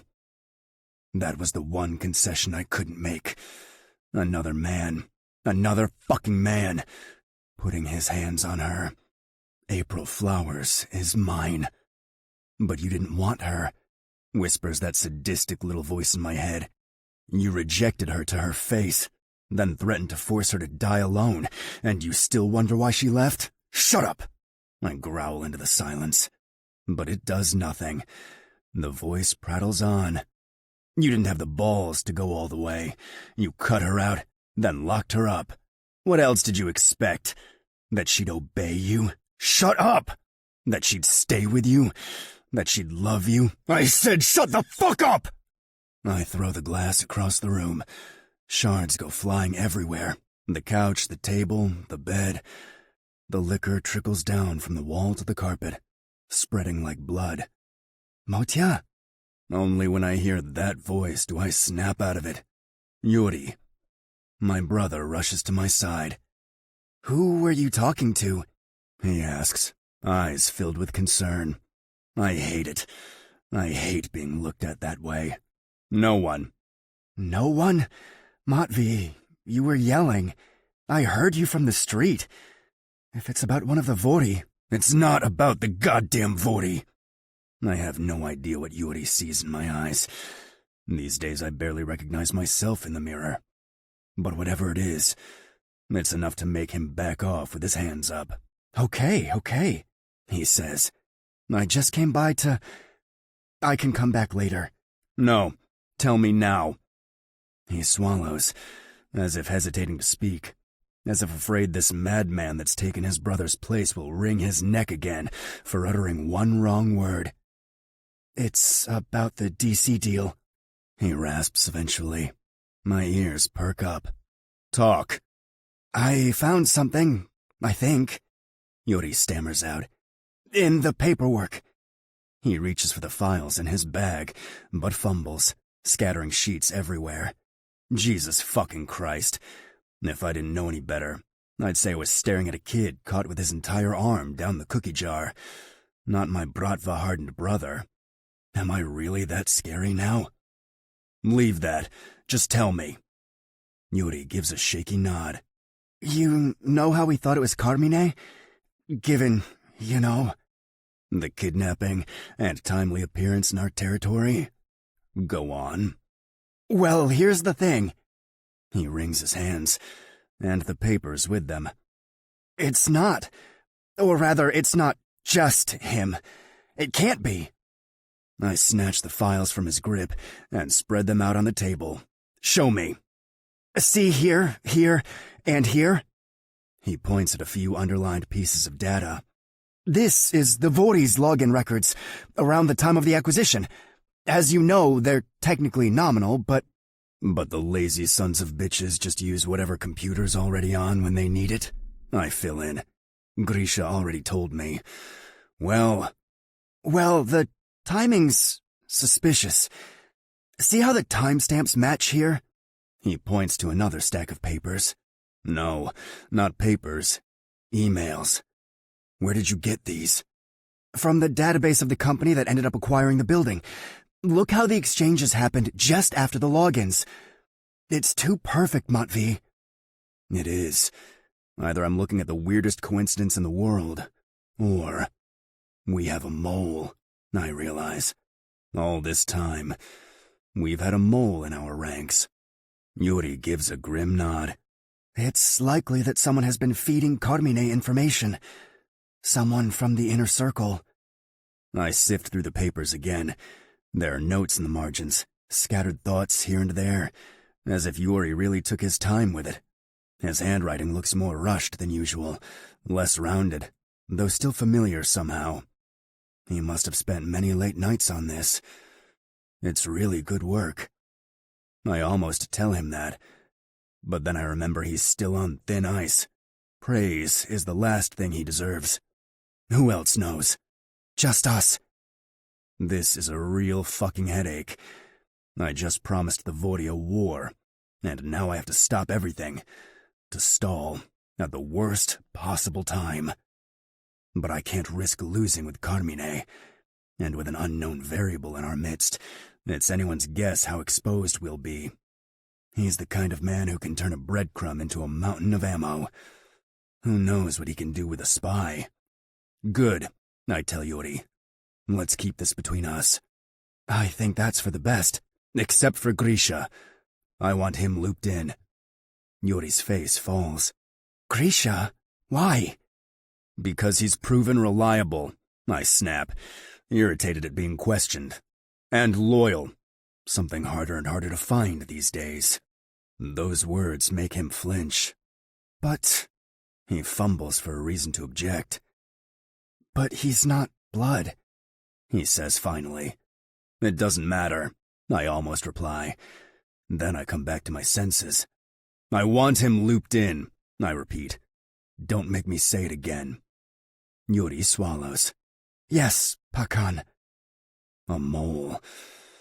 I never thought anyone would have the guts to try, given what I'd do to my enemies. But there it is. A spy. No, a traitor. Another betrayal waiting in the wings. Join the fucking club. Chapter 17. Matvey. You could at least try to smile. Petra hisses at me, through perfect rows of teeth, whitened just for the occasion. The cameras flash. I'm not in the mood, Petra. Really? She coos back, eyes still fixed on the crowd of reporters. And here I thought we were doing this for fun. I force the corners of my lips to twitch. Yeah, and yet we both know you love this. Posing for a bunch of sweaty guys in suspenders? Being the center of attention. Just my luck. I learn about a mole in my organization, and instead of being free to deal with it, what do I get? A fucking photo op. With Petra. When the vultures with Nikons have eaten their fill, we head into the venue. Jupiter Hotels is inaugurating their newest location, which of course means media time. I hate this part of my job more than any other, but at least it's contained to grand openings. Besides, it's my day job, and as someone so kindly pointed out to me recently, I haven't been great at keeping my cover. This is your hotel, Matvey, Petra whispers to me, as she keeps smiling and waving at the crowd, like the goddamn Queen of England. No one's paying attention to me. Everyone's paying attention to you. I smile back, or at least try to. You're the new Mrs. Groza. People will be wondering what you did to finally lock me down. Aside from getting pregnant by your brother? She asks, words just low enough for me to hear. I'd like to think it was my charming personality. That's a good one. Almost made me laugh for real. Laugh all you want. She winks at a particularly interested photographer. No doubt that one's going to be all over page 6 tomorrow. We both know you aren't winning any contests in that department. Guilty as charged. Especially with how you're treating your actual Mrs. Groza. I freeze mid-wave. You don't know what you're talking about. Don't I? She grins as we take the elevator to the terrace. Then I guess I just spent 40 minutes drying the eyes of the cleaning lady. My mistake. Those words send a pang straight to my chest, but I force myself to ignore it. My shoulder isn't healed yet. Some pain is to be expected, especially with all the waving. Whatever lies she's selling you. She isn't selling me anything, Matvey. She's a wreck. I finally find my smile. It's not a pleasant one. Right. Remind me again whose fault that was? Yours, answers the nagging voice inside my head. All fucking yours. Petra scoffs. You're impossible. She made a mistake, Matvey. She didn't kill anyone. Like that means anything to you or me. It means something to her. Right now you're treating her like a war criminal. What she did was a crime. Now who's spewing words that mean nothing to us? Finally, the cursed ride ends. We step out onto the terrace, where Petra is quick to plaster her winning smile back on. Hopefully the facial paralysis will keep her from talking. It's a short-lived hope. If you're going to blame someone, blame me. I'm the one who forced you into a shotgun wedding. Bold of you to assume I don't blame you, I reply. But you talk to me. You're okay working with me, even joking with me. To April, you won't say a single word. Okay is a strong word. I'm still breathing, though, aren't I? Cameras flash in unison. I try to keep my eyes from squinting, but it's nearly impossible. The barrage of lights is merciless. I swear, if those camera shutters were any louder, I'd think I was being shot at. I think we both know that wasn't my first choice. Petra! Show off your ring! My blushing bride does as instructed. She flashes the photographers another charming wink, giving the papers a shot to fight over until the sun rises. But it was your choice, keeping me alive and then marrying me. A choice you're already making me regret. Oh, please, as if you haven't been regretting it from the second you had to break the news to April. My hard-won smile falters. Careful, I growl. I'm not above hitting a lady. Petra laughs, like I just whispered something funny in her ear. Yes, you are. Besides, I'm carrying your blood, remember? As if I could ever fucking forget. If I were you, I'd keep my nephew in there for as long as possible. The second he's out, I just might lose my patience. Who says it's a he? He, she, they, it, whatever the case. It's the only thing keeping you safe right now. Don't forget that. Petra's smile finally dims. See, Matvey, this is your problem. You can't go 2 seconds without pushing someone away. As soon as they get too close, your hackles go up. This time, it's my turn to bark out a laugh. You, close to me? I'm close to your brother, which is close enough. You know I'm not going anywhere. Then, just for a second, her eyes turn sharp. And neither is April. Petra's words have the same nasty habit as her throwing knives. They stick the landing. Try as I might, I just can't shake them off. This has nothing to do with April, I snarl under my breath. Au contraire, it has everything to do with April. Once downstairs, we're swept up by the reporters. We give our interviews, we pose some more. We don't say another word to each other.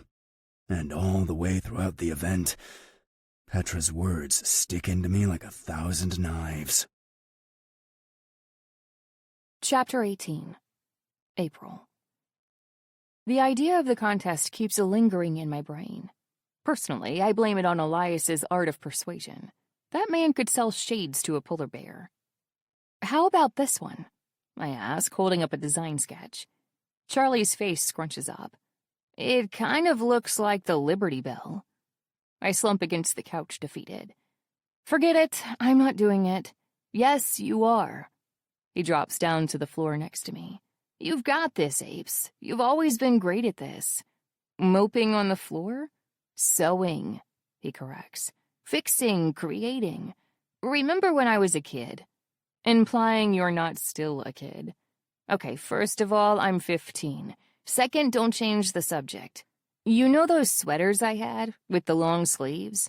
The ones that were constantly falling apart? Bingo. Charlie nods.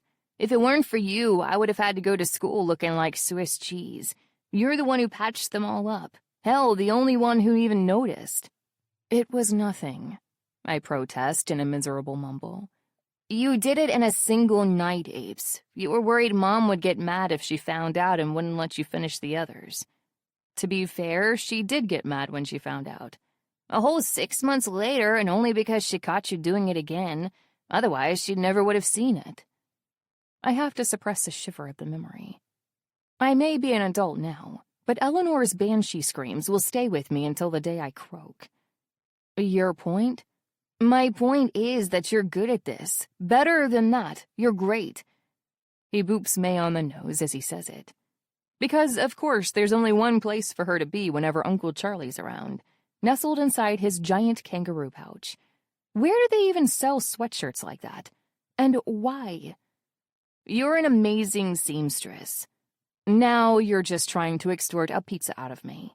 If I was trying to do that, I'd also add in how you're an amazing mom. So, you're an amazing mom. I make a face at that. Compliments are already like cold medicine to me. You take them because you have to. But being called a good mom of all things, it just doesn't feel right. Nor the seamstress part, if these sketches are anything to go by. If I fold on the pizza, will you stop? Nope. He replies, popping the pea. Then he starts sifting through the mess of papers on the floor.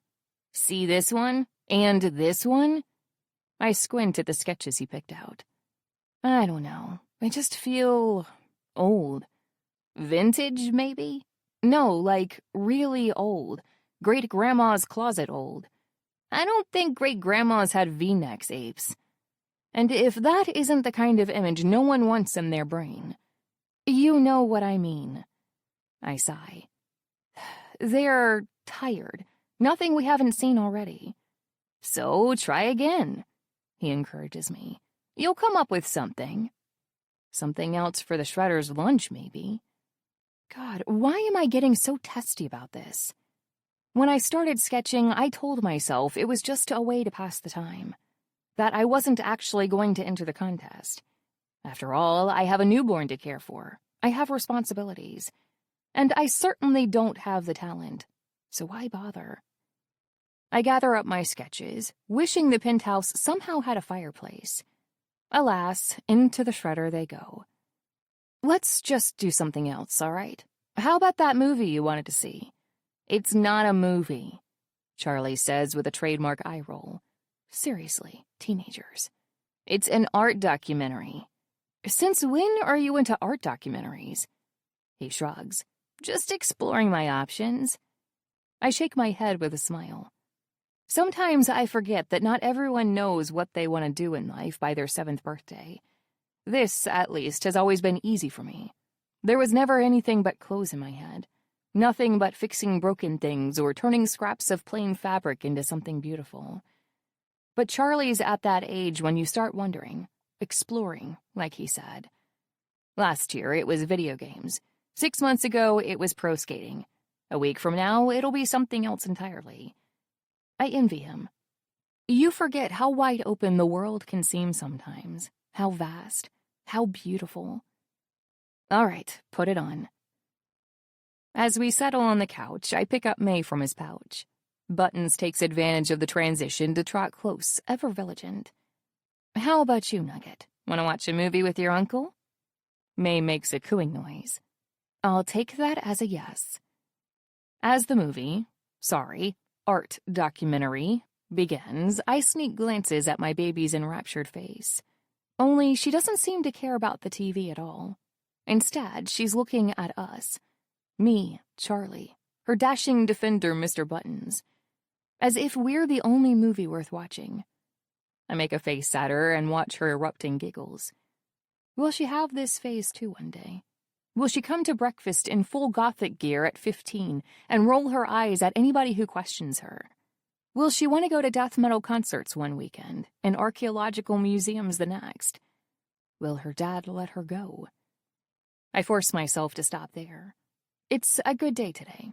No sense in ruining it with complicated thoughts.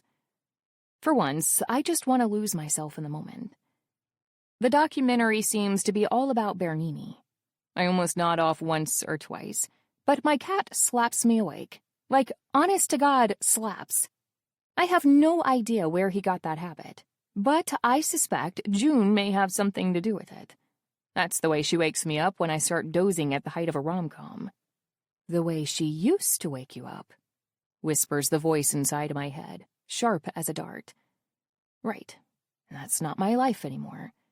Not the mornings spent fighting with the water heater, and not the evenings spent curled up on the couch with snacks of dubious origin and a bossy cat in both our laps. The bickering, the banter, the food fights, the laughter. So much for staying in the moment. I snap myself out of it one more time, determined to enjoy the documentary, or at least not fall asleep during it. That's when something catches my eye on the screen. A statue of two figures intertwined, a man and a woman, her arms stretched to the heavens as if trying to escape. I squint at the odd shape of her fingers, trying to make out what's wrong with them, because they almost look like... Laurel. Charlie answers my unspoken question. Those are laurel leaves. She's turning into a tree. Why? I frown. It's a Greek myth, he explains. Apollo and Daphne. Oh, so it's not just art, history, video games, and skating. You're also a mythology buff now, I tease. Bite me, he retorts, but he's laughing. I had a Percy Jackson phase in 4th grade. Pestered Mom for a library card every other day until she gave in. Seriously? How did I miss that? As soon as the words come out of my mouth, I realize. 4th grade. Charlie must have been around 9, which means I was just turning 18 then. It was when you left your parents and never looked back. God, what is it with my brain today? Why do I keep knocking myself down on purpose? And why am I wondering if May will leave me too? You know she will. She'll see how unhappy you are and find someplace else to be. Another home, another family. Look, Charlie snaps me out of it. They're about to explain it. I push my nasty internal monologue away and shift my attention to the screen. No longer able to escape Apollo's pursuit, Daphne prays to her father to save her. Bernini's sculpture captures the moment of her metamorphosis. Her fingers elongate into branches. Her toes root into the ground. Her body becomes enveloped in a thick layer of bark. There is a desperation in her final stand, but also a combined and conflicting sense of yearning. While it is Apollo who yearns to trap her into his arms, Daphne who yearns to be freed. Ironically, it is only by losing her freedom completely that she finally manages to save herself, becoming truly free. Bernini's craftsmanship in this piece. Without thinking, I place May in Charlie's arms and pick up my sketchbook. Apes? He asks. I don't answer. I don't know how long I stay like that, tracing my pencil across the paper like a woman possessed. All I know is that the world disappears. For one blissful moment, there isn't a single thought in my head that isn't draw, make something good. When I finally come up for air, there's a finished dress project in front of me. Charlie pauses the documentary, then leans over to Gawk. Sis, this is... Embroidered lace for the corset, tulle for the skirt, Chantilly lace for the details. Do you think this could work? I ask, suddenly uncertain. But Charlie beams at me. Are you kidding me? This is the No swearing. I jump up to cover May's ears. Apes, she's 1 month old. She has no idea what it means. You don't know that. She could be a prodigy. And if you don't submit this, I'll put on Kanye West right now. Good luck covering her ears then. Now that's a threat. Fine, fine. I give in. I'll consider making it. Maybe. Let's have a toast for the douche. Okay, I'll make it. Happy? Very. Charlie grins. For the first time in forever, I feel that familiar itch come back to my hands. The itch to work, to make something out of nothing. Then, would you mind staying a little longer to watch her? I ask. My brother beams. Throw in that pizza we were talking about, and you've got a deal. Only if we get pineapple. As I start moving around the room, that tickling frenzy already taking me over, my thoughts finally grow quiet. For the first time today, I feel like I can breathe, like I don't have to worry about tomorrow. Which is, of course, when the doorbell rings. Grisha? I frown as I answer. Is something going on? Not at all, he assures me. I was just given this for you.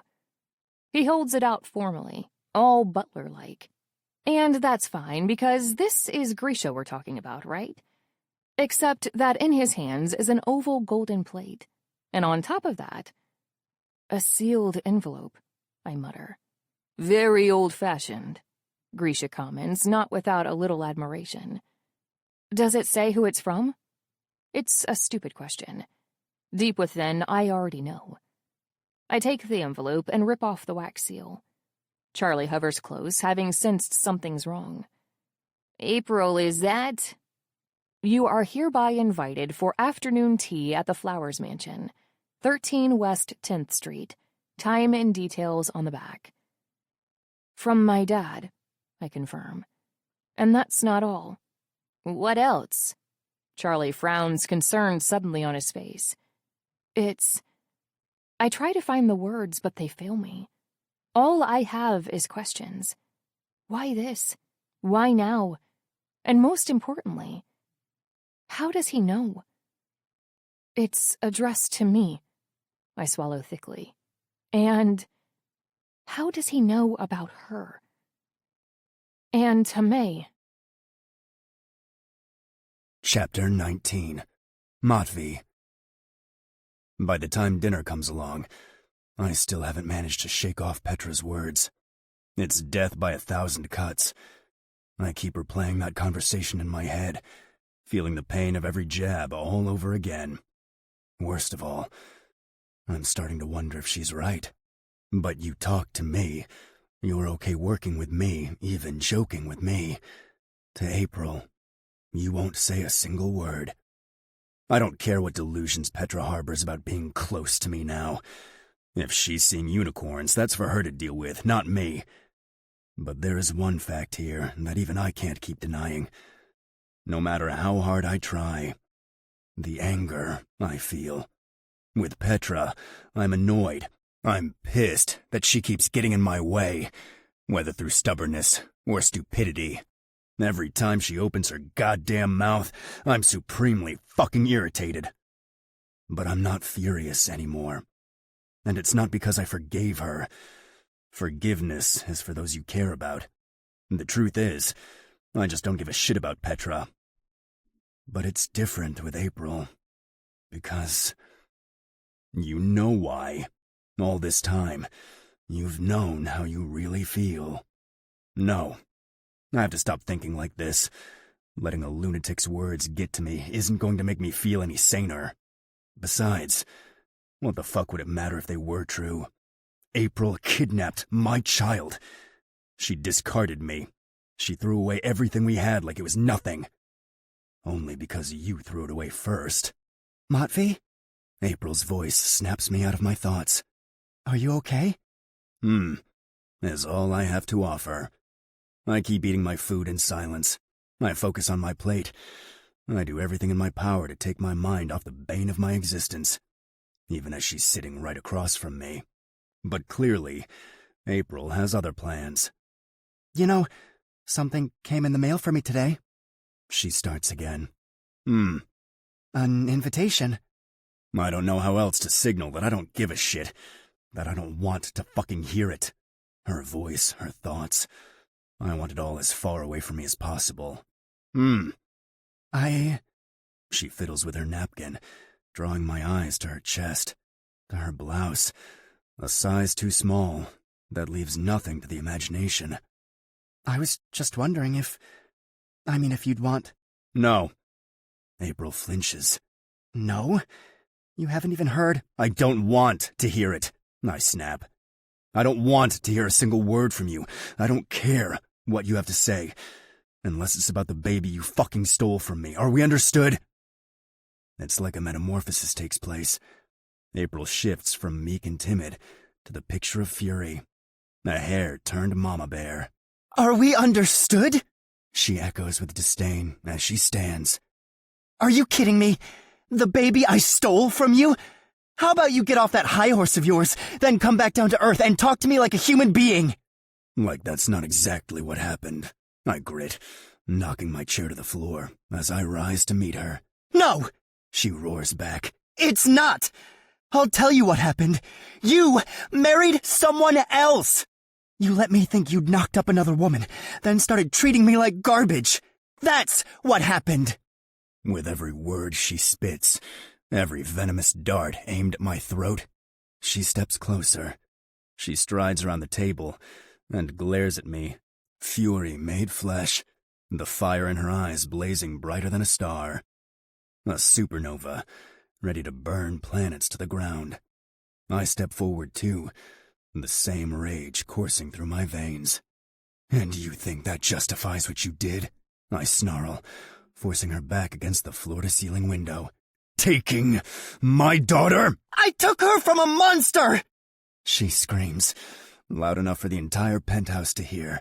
I took her from a man who didn't care about her anymore, who had a better child coming. "There was never another child!" I roar. And I didn't know that! She's so close. I can feel her breath on mine, ragged and panting. Her screams split my ears in half, but I don't have the patience to de-escalate. Instead, I just raise my voice louder. "So what?" So I did what was best for her.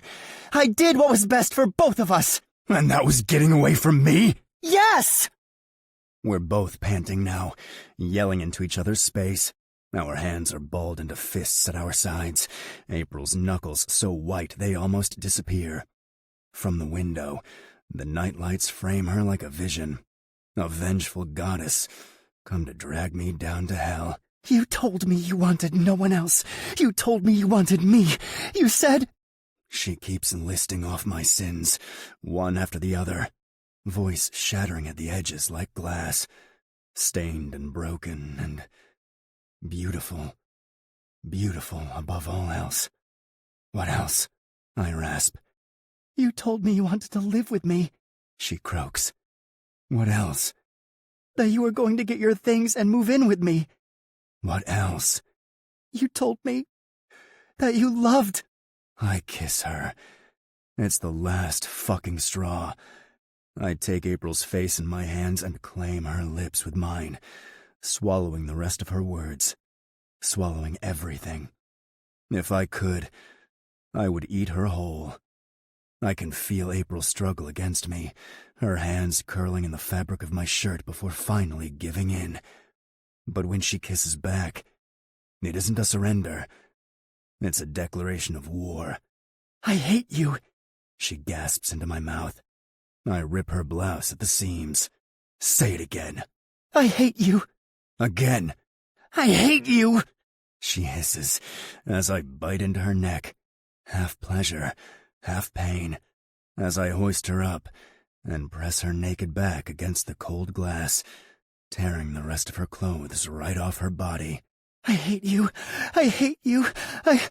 I plunge my fingers into her, making her scream. It's barely even sex. It's too brutal to be called that. It's a fight by a different name. It's nothing like we've ever done before. And at the same time, it's exactly what I've been craving all along. Because the truth is, I could have never stayed away. Not from her. "I hate you," I snarl in return, knuckles deep inside her. "I hate you, April Flowers." I bite into her full breasts, without a single thought for how tender they must be, how sore after nursing day in, day out.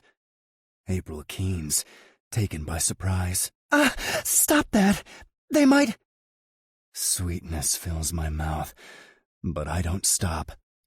"Mine," I growl, swallowing everything she gives me, everything that belongs to her, and therefore belongs to me. Mine. Matvey, She gasps, nails sunk into my back for purchase. Matvey. I keep scissoring her open, without mercy, without an ounce of restraint. I fuck into her like an animal, with 3 fingers all at once. Because who does she think she is? This woman who stabbed me in the back, who betrayed me in the worst possible way. A way I've only ever tasted once at the hands of my own blood. Who the hell does she think she is? And why can't I stop wanting her? Blot! I growl into her neck, cock pressing hard between her thighs. Fuck, April. Say my name. She splutters as she writhes. Say it. Say my... I don't give her what she wants. I don't call her name again. Not as I fuck her senseless against the window, on display for the entire city at our feet. And not when she comes over and over under my thrusts.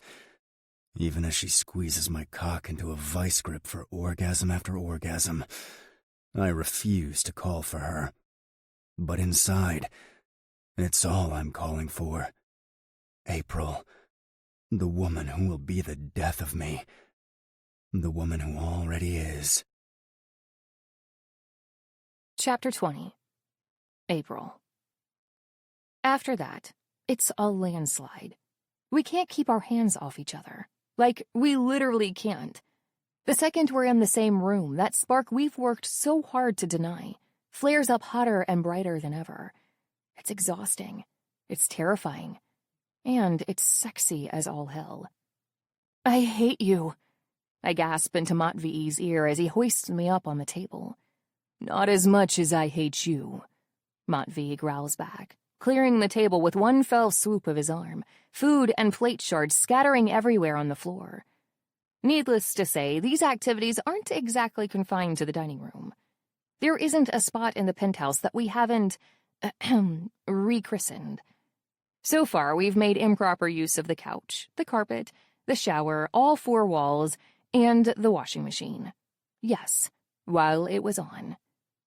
The one thing we haven't touched is the bed. Our bed. The bed where we exchanged so many promises. It's not something we've talked about. Lately, if there's one thing we aren't doing, it's speaking.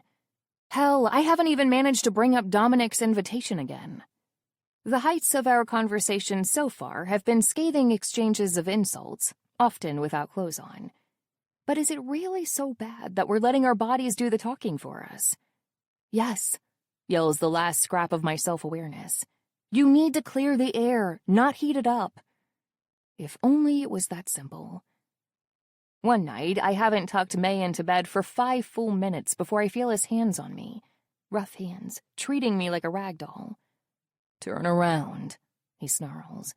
So close to my ear, I can feel the vibrations against my skin. I do as I'm told. Like this? I breathe. He doesn't give me a reply. But soon enough, I feel one of his hands slide under my dress, the other tight around my throat. Don't move, he growls, then rips my panties off with a single yank. I try to stay still, I really do. But the sting of the elastic band snapping around my hips makes me yelp out loud, and his grip on my neck only grows tighter in return. A punishment for disobeying. Then he bends me over. He spears me open without a second of prep. Matvey, I choke, vision swimming with pleasure as he fucks me senseless over the counter. Matvey, I'm gonna... But he doesn't care what I'm gonna do. He doesn't care if I come, doesn't care if I don't, doesn't care how long or short it takes for me to fall apart. Doesn't care if it hurts. But it hurts so good that I don't care either. Here's the thing. Back when I was pregnant, we never had a chance to be this careless. To test the limits of my body and throw caution to the wind. But now, there's no child inside me, no precious cargo to be mindful of. And Matvey hates me, enough to bend and break me. What I didn't expect is how good it would feel to be broken. You're a sadist, I pant when he knocks me down to my knees, when he fists my hair and yanks, stuffing my mouth too full to speak. You're a witch, he snarls back, all animal. He slams himself all the way to the back of my throat, and I wish to God it didn't make my thighs tremble like it does. A lying, cheating vixen. Other times, the position is reversed. He sinks down on me like a predator and locks my wrists into place, forcing me to stay, forcing me to take it.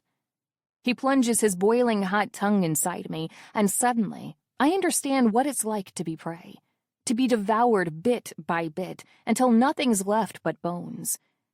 I lose count of the orgasms. Frankly, I don't even try to keep track. I knew it would be impossible going in. Because Matvey may hate me, but he still loves my body. It's a furious kind of worship, like cursing at the altar. He fucks my pussy raw and acts like I'm the one ruining him. But I don't have any otherworldly powers. All I have is a streak of bad decisions, and I'm not even sure we're breaking it here. But at least this bad decision isn't mine alone. Ow! Suka, that hurt. I snap out of my thoughts. Sorry. I quickly pull my pen back. Sorry, I was just lost in thought. Petra huffs, arms crossed, like the world's angriest mannequin. Yeah, I noticed. I cringe. How many of these thoughts have been showing on my face? My bad. Quit apologizing. If you want to make it up to me, spill. It's nothing. I lie. When in doubt, always deny. I just haven't been sleeping well, that's all. Uh-huh. And has my husband been helping with that? Straight to the point. You know, I feel like a homewrecker when you say it like that. Then I catch Petra's smirk and realize I haven't denied her accusations. God damn it, April. You had one job. I mean, save it, Flowers. We all know what you meant. Right, Pirate Cat? As if on cue, Mr. Button speaks out from May's crib to make a judgmental face. To be fair, that's just his face most of the time, but still. Traitor, I mutter. So? Petra demands. Have you guys kissed and made up? Kissed? Pretty much everywhere but on the cheek. But the rest? I don't know about the made up part, I confess. She frowns. What does that even mean? You're just having hate sex all over the furniture. I must blush to the tip of my ears because Petra's face instantly grows horrified. Ew, ew, ew! I did not want to know that. Then don't ask. I blush harder. And keep still or I'll have to start over. That threat seems to have the desired effect. Fine, but I still don't get it. When I told him to treat you better, I didn't mean to go back to being fuck buddies. Or is it fuck enemies now? Wait a second. You told him what? To be fair, I just pointed out that he was being more of an asshole to you than to me. I have no idea why he decided to make it about sex. Maybe he didn't. I try. Maybe it just happened. Maybe. But he still could have thrown in an apology. I force myself not to speak the words crowding my head. He's right not to. I don't deserve it. It's complicated. I sigh instead. Complicated. Petra scoffs. Can't relate. I'm sorry, Mrs. Accidentally got myself pregnant by my fiancé's brother. What is it you can't relate to? That's situationally complicated, she objects. Everything else is pretty straightforward, really. Is this where you confess to me that you and Yuri are secretly a super vanilla couple? God, it's so weird to be thinking of them like that. The images alone make me wish I could scrub my brain with bath salts. Nope, Petra says proudly. It's already more than I wanted to know, but that's on me. By now, I should know better than to ask questions I don't want the answers to. It's just, he brings me breakfast in bed. I almost poke her with another pin. I'm sorry, what? Suddenly, it's Petra's turn to flush strawberry red. I'm just saying, he takes care of me. He likes being around me. He loves me. She says that last part like it's something incomprehensible. And because he loves me, he acts like it. Rub it in a little more, why don't you? I wasn't trying to rub it in, she air quotes, just explaining what I meant. Funnily enough, I'm still missing that part. She rolls her eyes like I'm a toddler. If Matvey hates you, why is he still with you? And if he loves you, why hasn't he forgiven you? For a long time, I just stare at the fabric in my hands. If I'm being honest, I've been trying to wrap my head around that exact same question. But then again, I am the same, aren't I? I hate him. I hate his stupid face and his stupid Bratva and his stupid talk of blood, blood, blood. And then his hands are on me and I just can't think. Like I said, it's complicated. Can we talk about something simpler, like the meaning of the universe? Sure. How about the concept behind this dress? Petra suggests, frowning down hard at my work-in-progress creation. Why am I covered in leaves? Is this an Adam and Eve situation? Apollo and Daphne, I correct. Charlie gave me the idea. As in your teenage brother, Charlie. Apparently he's really into mythology. Go figure. Petra hums in surprise. Guess you really can't judge a book by its cover. I would have pegged him for a skater boy. He is a skater boy, and a Bernini fan. The duality of man. Petra's eyes strayed towards her shoulder strap, now peppered with placeholder paper leaves. Ideally, those will become embroidery, just as soon as I can catch a break from this hymn, that is. I remember this myth, she muses. Apollo tried to rape Daphne, right? She didn't want to break her vows, so she turned into a tree. Takes no means no to a whole new level, right? I mean, yes, she concedes. But it's not all about that. Not really. It's a story about sacrifice. Now I'm stumped. Sacrifice? Petra nods. When Apollo starts chasing her, Daphne's forced into a choice. She can either submit or resist. Both options come at a cost. Her integrity or her freedom. Sure, but then there's the irony. To break free of Apollo, she has to renounce her freedom completely. And if she submits to his will, then she isn't truly free, I realize. So you're saying that's the big theme here, what it truly means to be free? In part. I frown. I still don't get it. Where's the sacrifice? For a moment, Petra hesitates, as if hand-picking her words. Daphne's choice isn't just between freedom and captivity, she finally says. It's between staying in a world that could hurt her, or separating herself from it, living with scars, or running away. Before anything can touch you, I murmur. She paid the ultimate price for a life without pain. Exactly. Until it was barely a life anymore. So that's the question. What's truly important to you? How much are you willing to sacrifice, and for what? I turn over the myth a little more in my head. Petra's explanation has opened up new interpretations. Shades of gray I hadn't considered before. So it's not about the abuse, not really. I mean, there's that too, but come on. This was ancient Greece. Have you ever read what Zeus got up to? Suddenly, I'm not sure I want to know.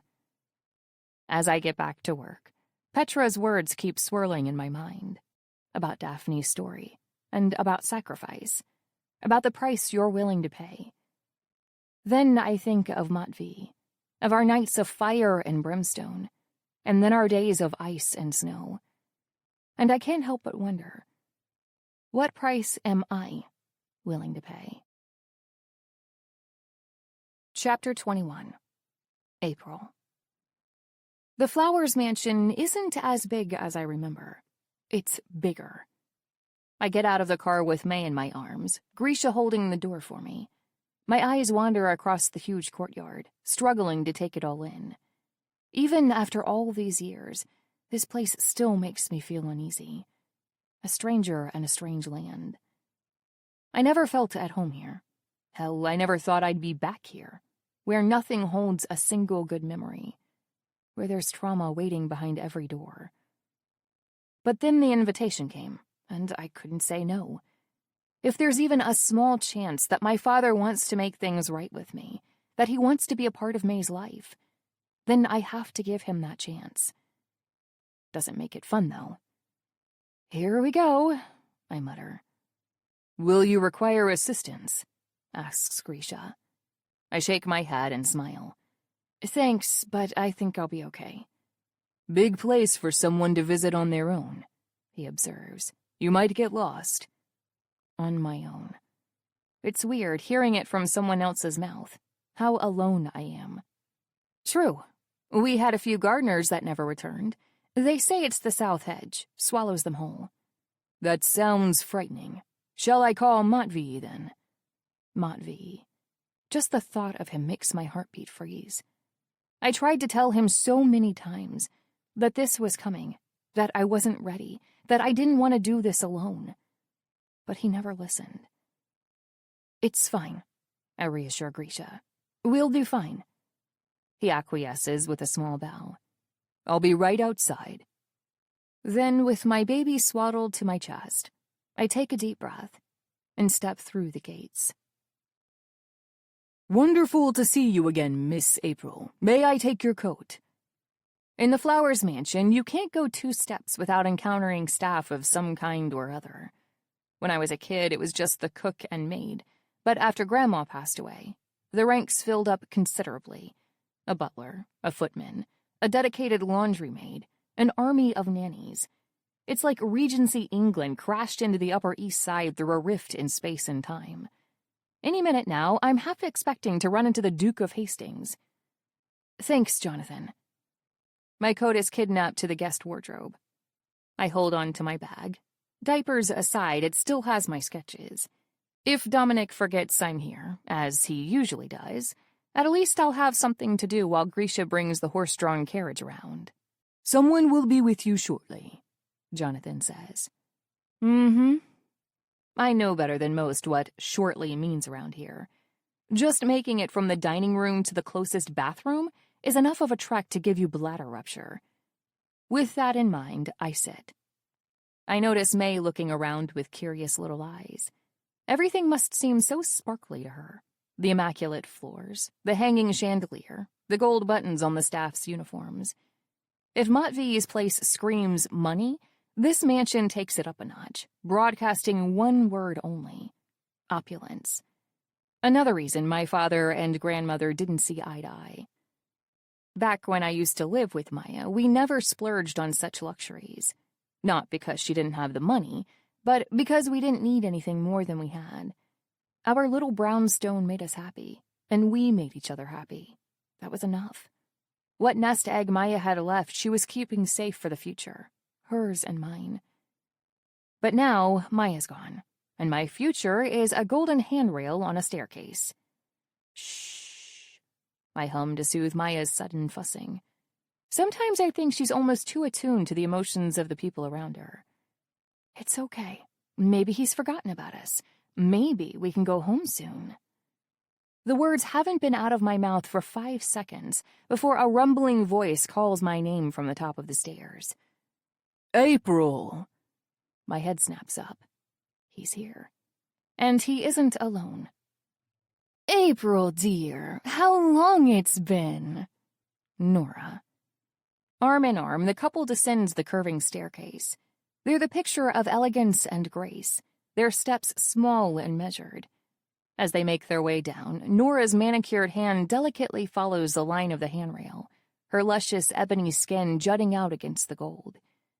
Hi, I squeak. Dominic, Nora. You look well, Dominic offers blandly. He puts his hand forth for a handshake, like he's greeting a business partner instead of a daughter. No, a business associate, one that's new to the scene and also several steps below them. I give him a lukewarm handshake. You too. Nora's smile curves into a crescent. And this must be baby May. She reaches to take her from my arms without so much as asking. May gives a wail like a little banshee, curling up tighter against me. Luckily, the swaddle keeps Nora's grabby hands from yanking her out. Too secure to give even an inch. 30 seconds into this disaster, and I'm already glad I took this precaution. Sorry, she gets shy with strangers. Nora recovers quickly. She drops her hands and gives a sickly sweet smile. Funnily enough, it doesn't reach her eyes. Maybe later. How about maybe never? So, you wanted to see me? Right! She claps her hands together. How rude of us. Darling, why don't you show her into the drawing room? With a non-committal grunt, Dominic starts walking.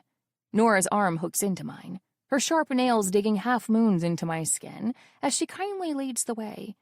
You know, like I haven't lived here most of my life. After what feels like an unnecessarily long walk to the gallows, we reach the drawing room. Yes, the actual drawing room. I look around for Elizabeth Bennet, but she seems to have missed this particular invitation. Lucky her. Look, I can't stay long, so... But you just got here, Nora gasps.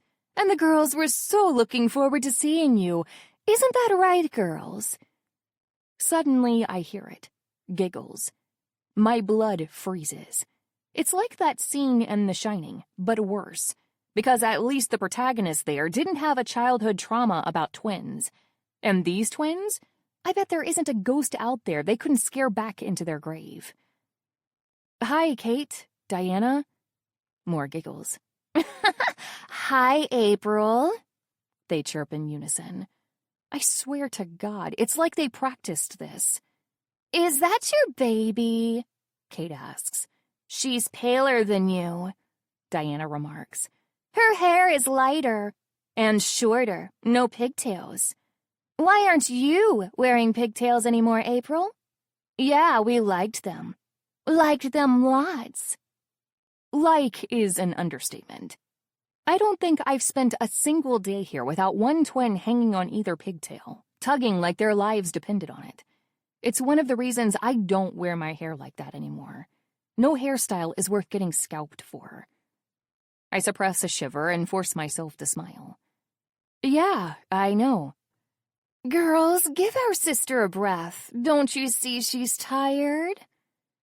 If my blood froze before, the sound of that voice turns my veins into pure ice. A new face saunters up from the hallway. Regrettably, it isn't new to me. Hi, Anne. You've grown. She shoots me a winning smile, the carbon copy of her mother's. So have you, she says, eyes wandering eloquently down to my hips. Bitch. Of Nora's litter of 3, only one is the actual spawn of the devil. Sure, Kate and Diana might enjoy pulling wings off of butterflies, but there's always someone behind them egging them on, musing out loud, I wonder what they would look like without. Well, that someone is Anne. Aww, she coos, lowering her head to look at May. It gives me chills and goosebumps. On top of that, there's a glint in her eyes that I really don't like. Did you see that, Kay? D? It's like a little doll, she squeals. Why don't we wake it up and see if it's real? It's like a queen snapping her fingers. 1 second, the twins are keeping their distance, and the next, they're on me, on us, trying to yank my baby out of my arms like it's a toy. Stop! I yelp, shielding her with both hands.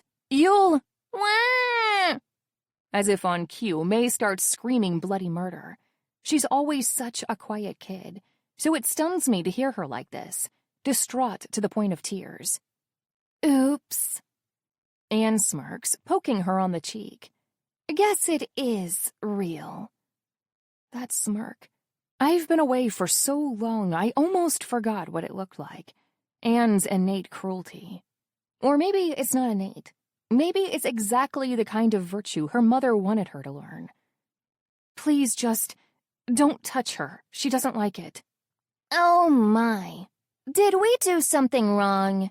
So sorry, April. Here. Anne cuts through the twins' apologies, if they can even be called that. I'll make it up to you. How about I take your bag? Actually, it's fine. Ah! The instant Anne gets a hold of the strap, she yanks with all her might. My bag breaks open, spilling pens and baby supplies all over the floor. And sketches. Lots and lots of sketches. Give those back! I yell at the twins, who are now running around the room, throwing my sketchbook pages in the air. I need them for work. Are you okay, April? You sound tense. Anne croons. It's not a big deal, right? They're just drawings. Indeed, Nora comments with a self-satisfied smile. I dare say you may be overreacting a bit. Overreacting? I'm barely reacting. In fact, I'm using up all my self-control not to react. It's work product, I lie. I can't share it.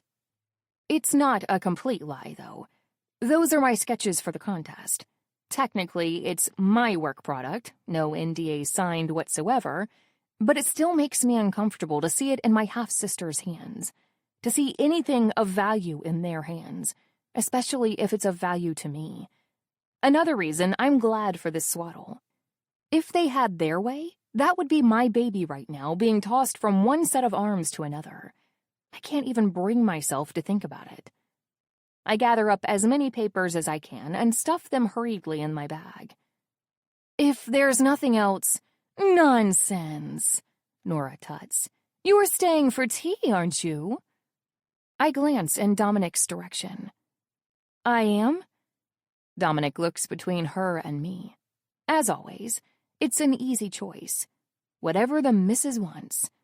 Of course. Clarissa, if you'd be so kind. A maid appears out of nowhere, bows, then hurries out the room again. I stash my bag in a corner and spend the next 5 minutes soothing my crying baby, taking deep breaths that are for me as much as they are for her. I keep doing that right up until the tea cart comes in. This is going to be a long afternoon. Chapter 22. April. Are you still working at that quaint little shop? Did you get a C-section? Oh, can I see the scar? Where's the father? The barrage of questions makes the teacups tremble on their plates. It's like that scene in Jurassic Park, but worse. Because, at least for the people in the movie, there's just one sharp-toothed reptile they have to deal with. Me? I've got two on either side. Yes, I'm still working with Mr. Turner. I answer Nora with a tight smile before turning to the twins. No, I didn't get a C-section, so there are no scars to be seen. Bummer, Kate says. I wish I could have been there. Diana sighs. And the father? Anne presses with her usual smirk. Who is he? Why isn't he here? My smile grows tighter. He's a businessman. He's busy. It's a half-truth, but it's all I can offer. I can't very well say, I tried to tell him and he kept finding better uses for my mouth, can I? A businessman, Nora echoes with interest. What kind of business? The kind that feeds cemeteries. He owns a hotel chain. Actually, he's the CEO as well. The CEO, Diana coos. It sounds expensive, Kate giggles. It's just like a fairy tale. Anne sighs dreamily. Isn't that right, Mother? Yes, it's quite hard to believe. I have to play that line back in my head 3 times, because either I'm going deaf or Nora just went there. As in, I made it up? Dear, dear! Nora laughs nervously. No need to be so defensive, April. We were just wondering, that's all. Speak for yourself. Anne flips her hair back. I was calling it romantic. That burst of attitude seems to catch Nora off guard. I see. It's so good to watch. I almost feel a burst of affection for my estranged hell-beast of a sister. Thank you, Anne. So, where's the ring? I freeze. Where's the what? Your wedding ring? Anne draws. Or at least the engagement one. Where is it? I'd think a CEO has money for that. The ring? Suddenly the words won't come. I'm fumbling for no good reason. 4 pairs of hungry eyes on mine. Well, 5. But Dominic's stare is fixed on his teacup, as if I'm not even there. It's okay, Anne says, all conspiratorial. She draws close on the sofa and takes hold of my hand. You're just not that kind of couple, right? There's something in the way she says it that makes my heart sink. What kind of couple would that be? I ask, cold sweat running down my back. Because suddenly all I can think about is those kinds of couples. The kind that wasn't careful, or the kind that doesn't care. The kind that has no money, or the kind where it changes hands every night, always in the same direction. And then the one that terrifies me most of all. The kind that doesn't love each other. Anne seems taken aback by my question, but after a beat, she shrugs it off. Just like not traditional. That's all I meant. Right, I echo. We definitely aren't that. Does he have a name? Kate asks. Your boo? Yeah, does he? Diane echoes. He does. I smile politely. Excuse me. I put my cup down without having taken a single sip and rise from the plush sofa. Where are you going? Nora asks, scandalized. To feed my daughter, I reply. Unless you'd rather I do it here. My threat seems to have the desired effect. No need, she mutters, scrunching up her face like a disgusted bunny. One would think she'd be used to it, having done it 3 times. But who knows? Maybe she had nannies for that too. Use the side room. I don't go into the side room. Instead, I veer all the way to the left, looking for the one place that will ease this sense of suffocation in my chest. The balcony. Looking out onto the view I'm so familiar with, I feel like I can finally breathe. Still, even this little haven doesn't hold a single pleasant memory. Hello, darkness, my old friend. I lean against the railing, May safely snuggled in my arms. Can you believe this, Nugget? I murmur. First, your father doesn't exist, then he's some lowlife. Just pick one already. My baby coos in vague agreement. She isn't a fan of perceiving the world in normal circumstances, so I can only imagine what this is doing to her. Probably putting her off social gatherings forever. I can hardly blame her. Sorry. I press my lips against her wonderful little forehead. I had to try. I thought... Thought what? A part of me mocks. That they'd welcome you back with open arms? That they'd finally treat you as one of their own? That they'd treat your kid as one of their own? That they'd changed? Yes. As ridiculous as that sounds, yes, I did think that. Just for a second, but I did. I hoped that maybe now that the girls were grown, they'd have developed some personality traits other than mockery and spite. And maybe they'd finally be able to see me for who I am, not for the person their witch of a mother taught them I was. An outsider. A failure. A plaything.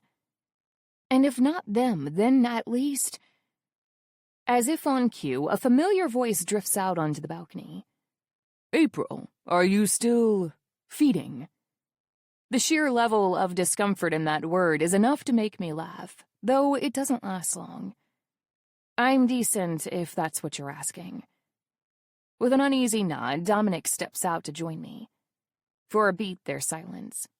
He glances from one corner of the balcony to the next, as if looking for something to say, and then realizing he has to find that elsewhere. Maybe somewhere closer to the heart than the charcoal grill. Chilly out here, isn't it? It's okay, Dad. You don't have to force yourself. It wasn't like this all the time. Between us, I mean. When I was little, I remember him taking care of me. I remember car rides, packed lunches, checking homework. I even remember games. Nothing outrageously funny, but it was funny to me. It was fun. Because he was my dad. But then there were the fights with Mom. The screamed insults that stopped at nothing, not even a daughter's desperate cries. I remember his anger as he threw every single one of Eleanor's faults back into her face. The short temper, the drinking, the mistake daughter. If you couldn't raise a kid, you should never have had one. Then Nora came along, and I didn't even get the screams anymore. Only silence. Sometimes that hurt worse. I remember standing in the hallway one night when I wasn't feeling well. I wanted to ask my dad if I could sleep in his bed. He used to let me do that when I was smaller. I knew he had a new baby, but maybe... And then I heard Nora through the door, her soft, honey-sweet voice, pouring poison as if it were wine. You have a new family now. You need to forget your old one. I waited for my dad to say something, to tell her that it didn't matter if he had a second family. His first daughter could still be a part of it. That families don't get swapped out for better ones. They grow together. But he didn't say a thing. I never came to his door again. Why did you call me here? I finally asked. Was it just to relive the good old times? Because let me tell you, they weren't so good for me. Dominic hesitates. It's not unusual to see him uncomfortable, but this is odd. A clash with that aristocratic man-of-the-house image he's spent so long cultivating. Maybe that's why he doesn't like having me around. I bring him back. His true self, the person he was before. The one who thought you could change a person by putting a ring on their finger, even if that person was a pregnant alcoholic disaster. "There's something I want to discuss with you." Now that perks my ears. "What, did I come into another inheritance you want to steal, or did you suddenly grow a conscience?" He sets his face into his trademark stern look of disapproval, but doesn't say anything. "Wait, you're not dying, are you?" I ask, ready to feel horrible. But luckily he shakes his head. "Nothing of the sort. I want to offer you something." Then he pulls something out of his pocket. It takes me a second to realize what it is, but once I do... "Your checkbook?" Wow, I deadpan. "Maybe you really have grown a conscience." The truth is, I simply can't believe what I'm seeing. If I'm reading the situation correctly, and I don't think there are many other ways to read it, my father is about to offer me money. My estranged, distant, loaded father. And I won't lie, I could use it. After all, I can't rely on the goodness of Matvey's heart forever. Elias pays me well, but this is New York City. Even breathing in the wrong neighborhood can set you back an arm and a leg. With some money of my own, I could look after myself. I could look after May. I could finally achieve your dreams, says a hopeful little voice at the back of my mind. And even I can't, even if it's just a gesture. Maybe he still cares about me. I watch my dad scribble down a sum. Then he hands me the check. I read it and nearly faint. $100,000. I count the zeros just in case I read wrong. Then I reread it again. Finally, once I'm certain I'm not hallucinating or miscounting, I ask, half joking and half terrified, "What's the catch?" "Say nothing," I beg as my question hangs in the air. "Say nothing and let me have this. Better yet, say you're sorry. Say it's a present for your granddaughter. Say you want to be a part of her life, that you want to be a part of my life again. Say you're still my father." But that's not what he says. That's not even close. "You know you're not fit for this, April, being a mother." I feel the air being sucked out of me, like I've been punched in the gut with a knuckle duster. I'm not fit for being a mother? I tremble, full of outrage. I'm not fit? Even though I've just heard it with my own 2 ears, part of me still hopes I'm mistaken. That I made it all up in my head. Everything in the past 5 minutes, money included. But I haven't. This is the cold, hard truth of Dominic Flowers. Everything he gives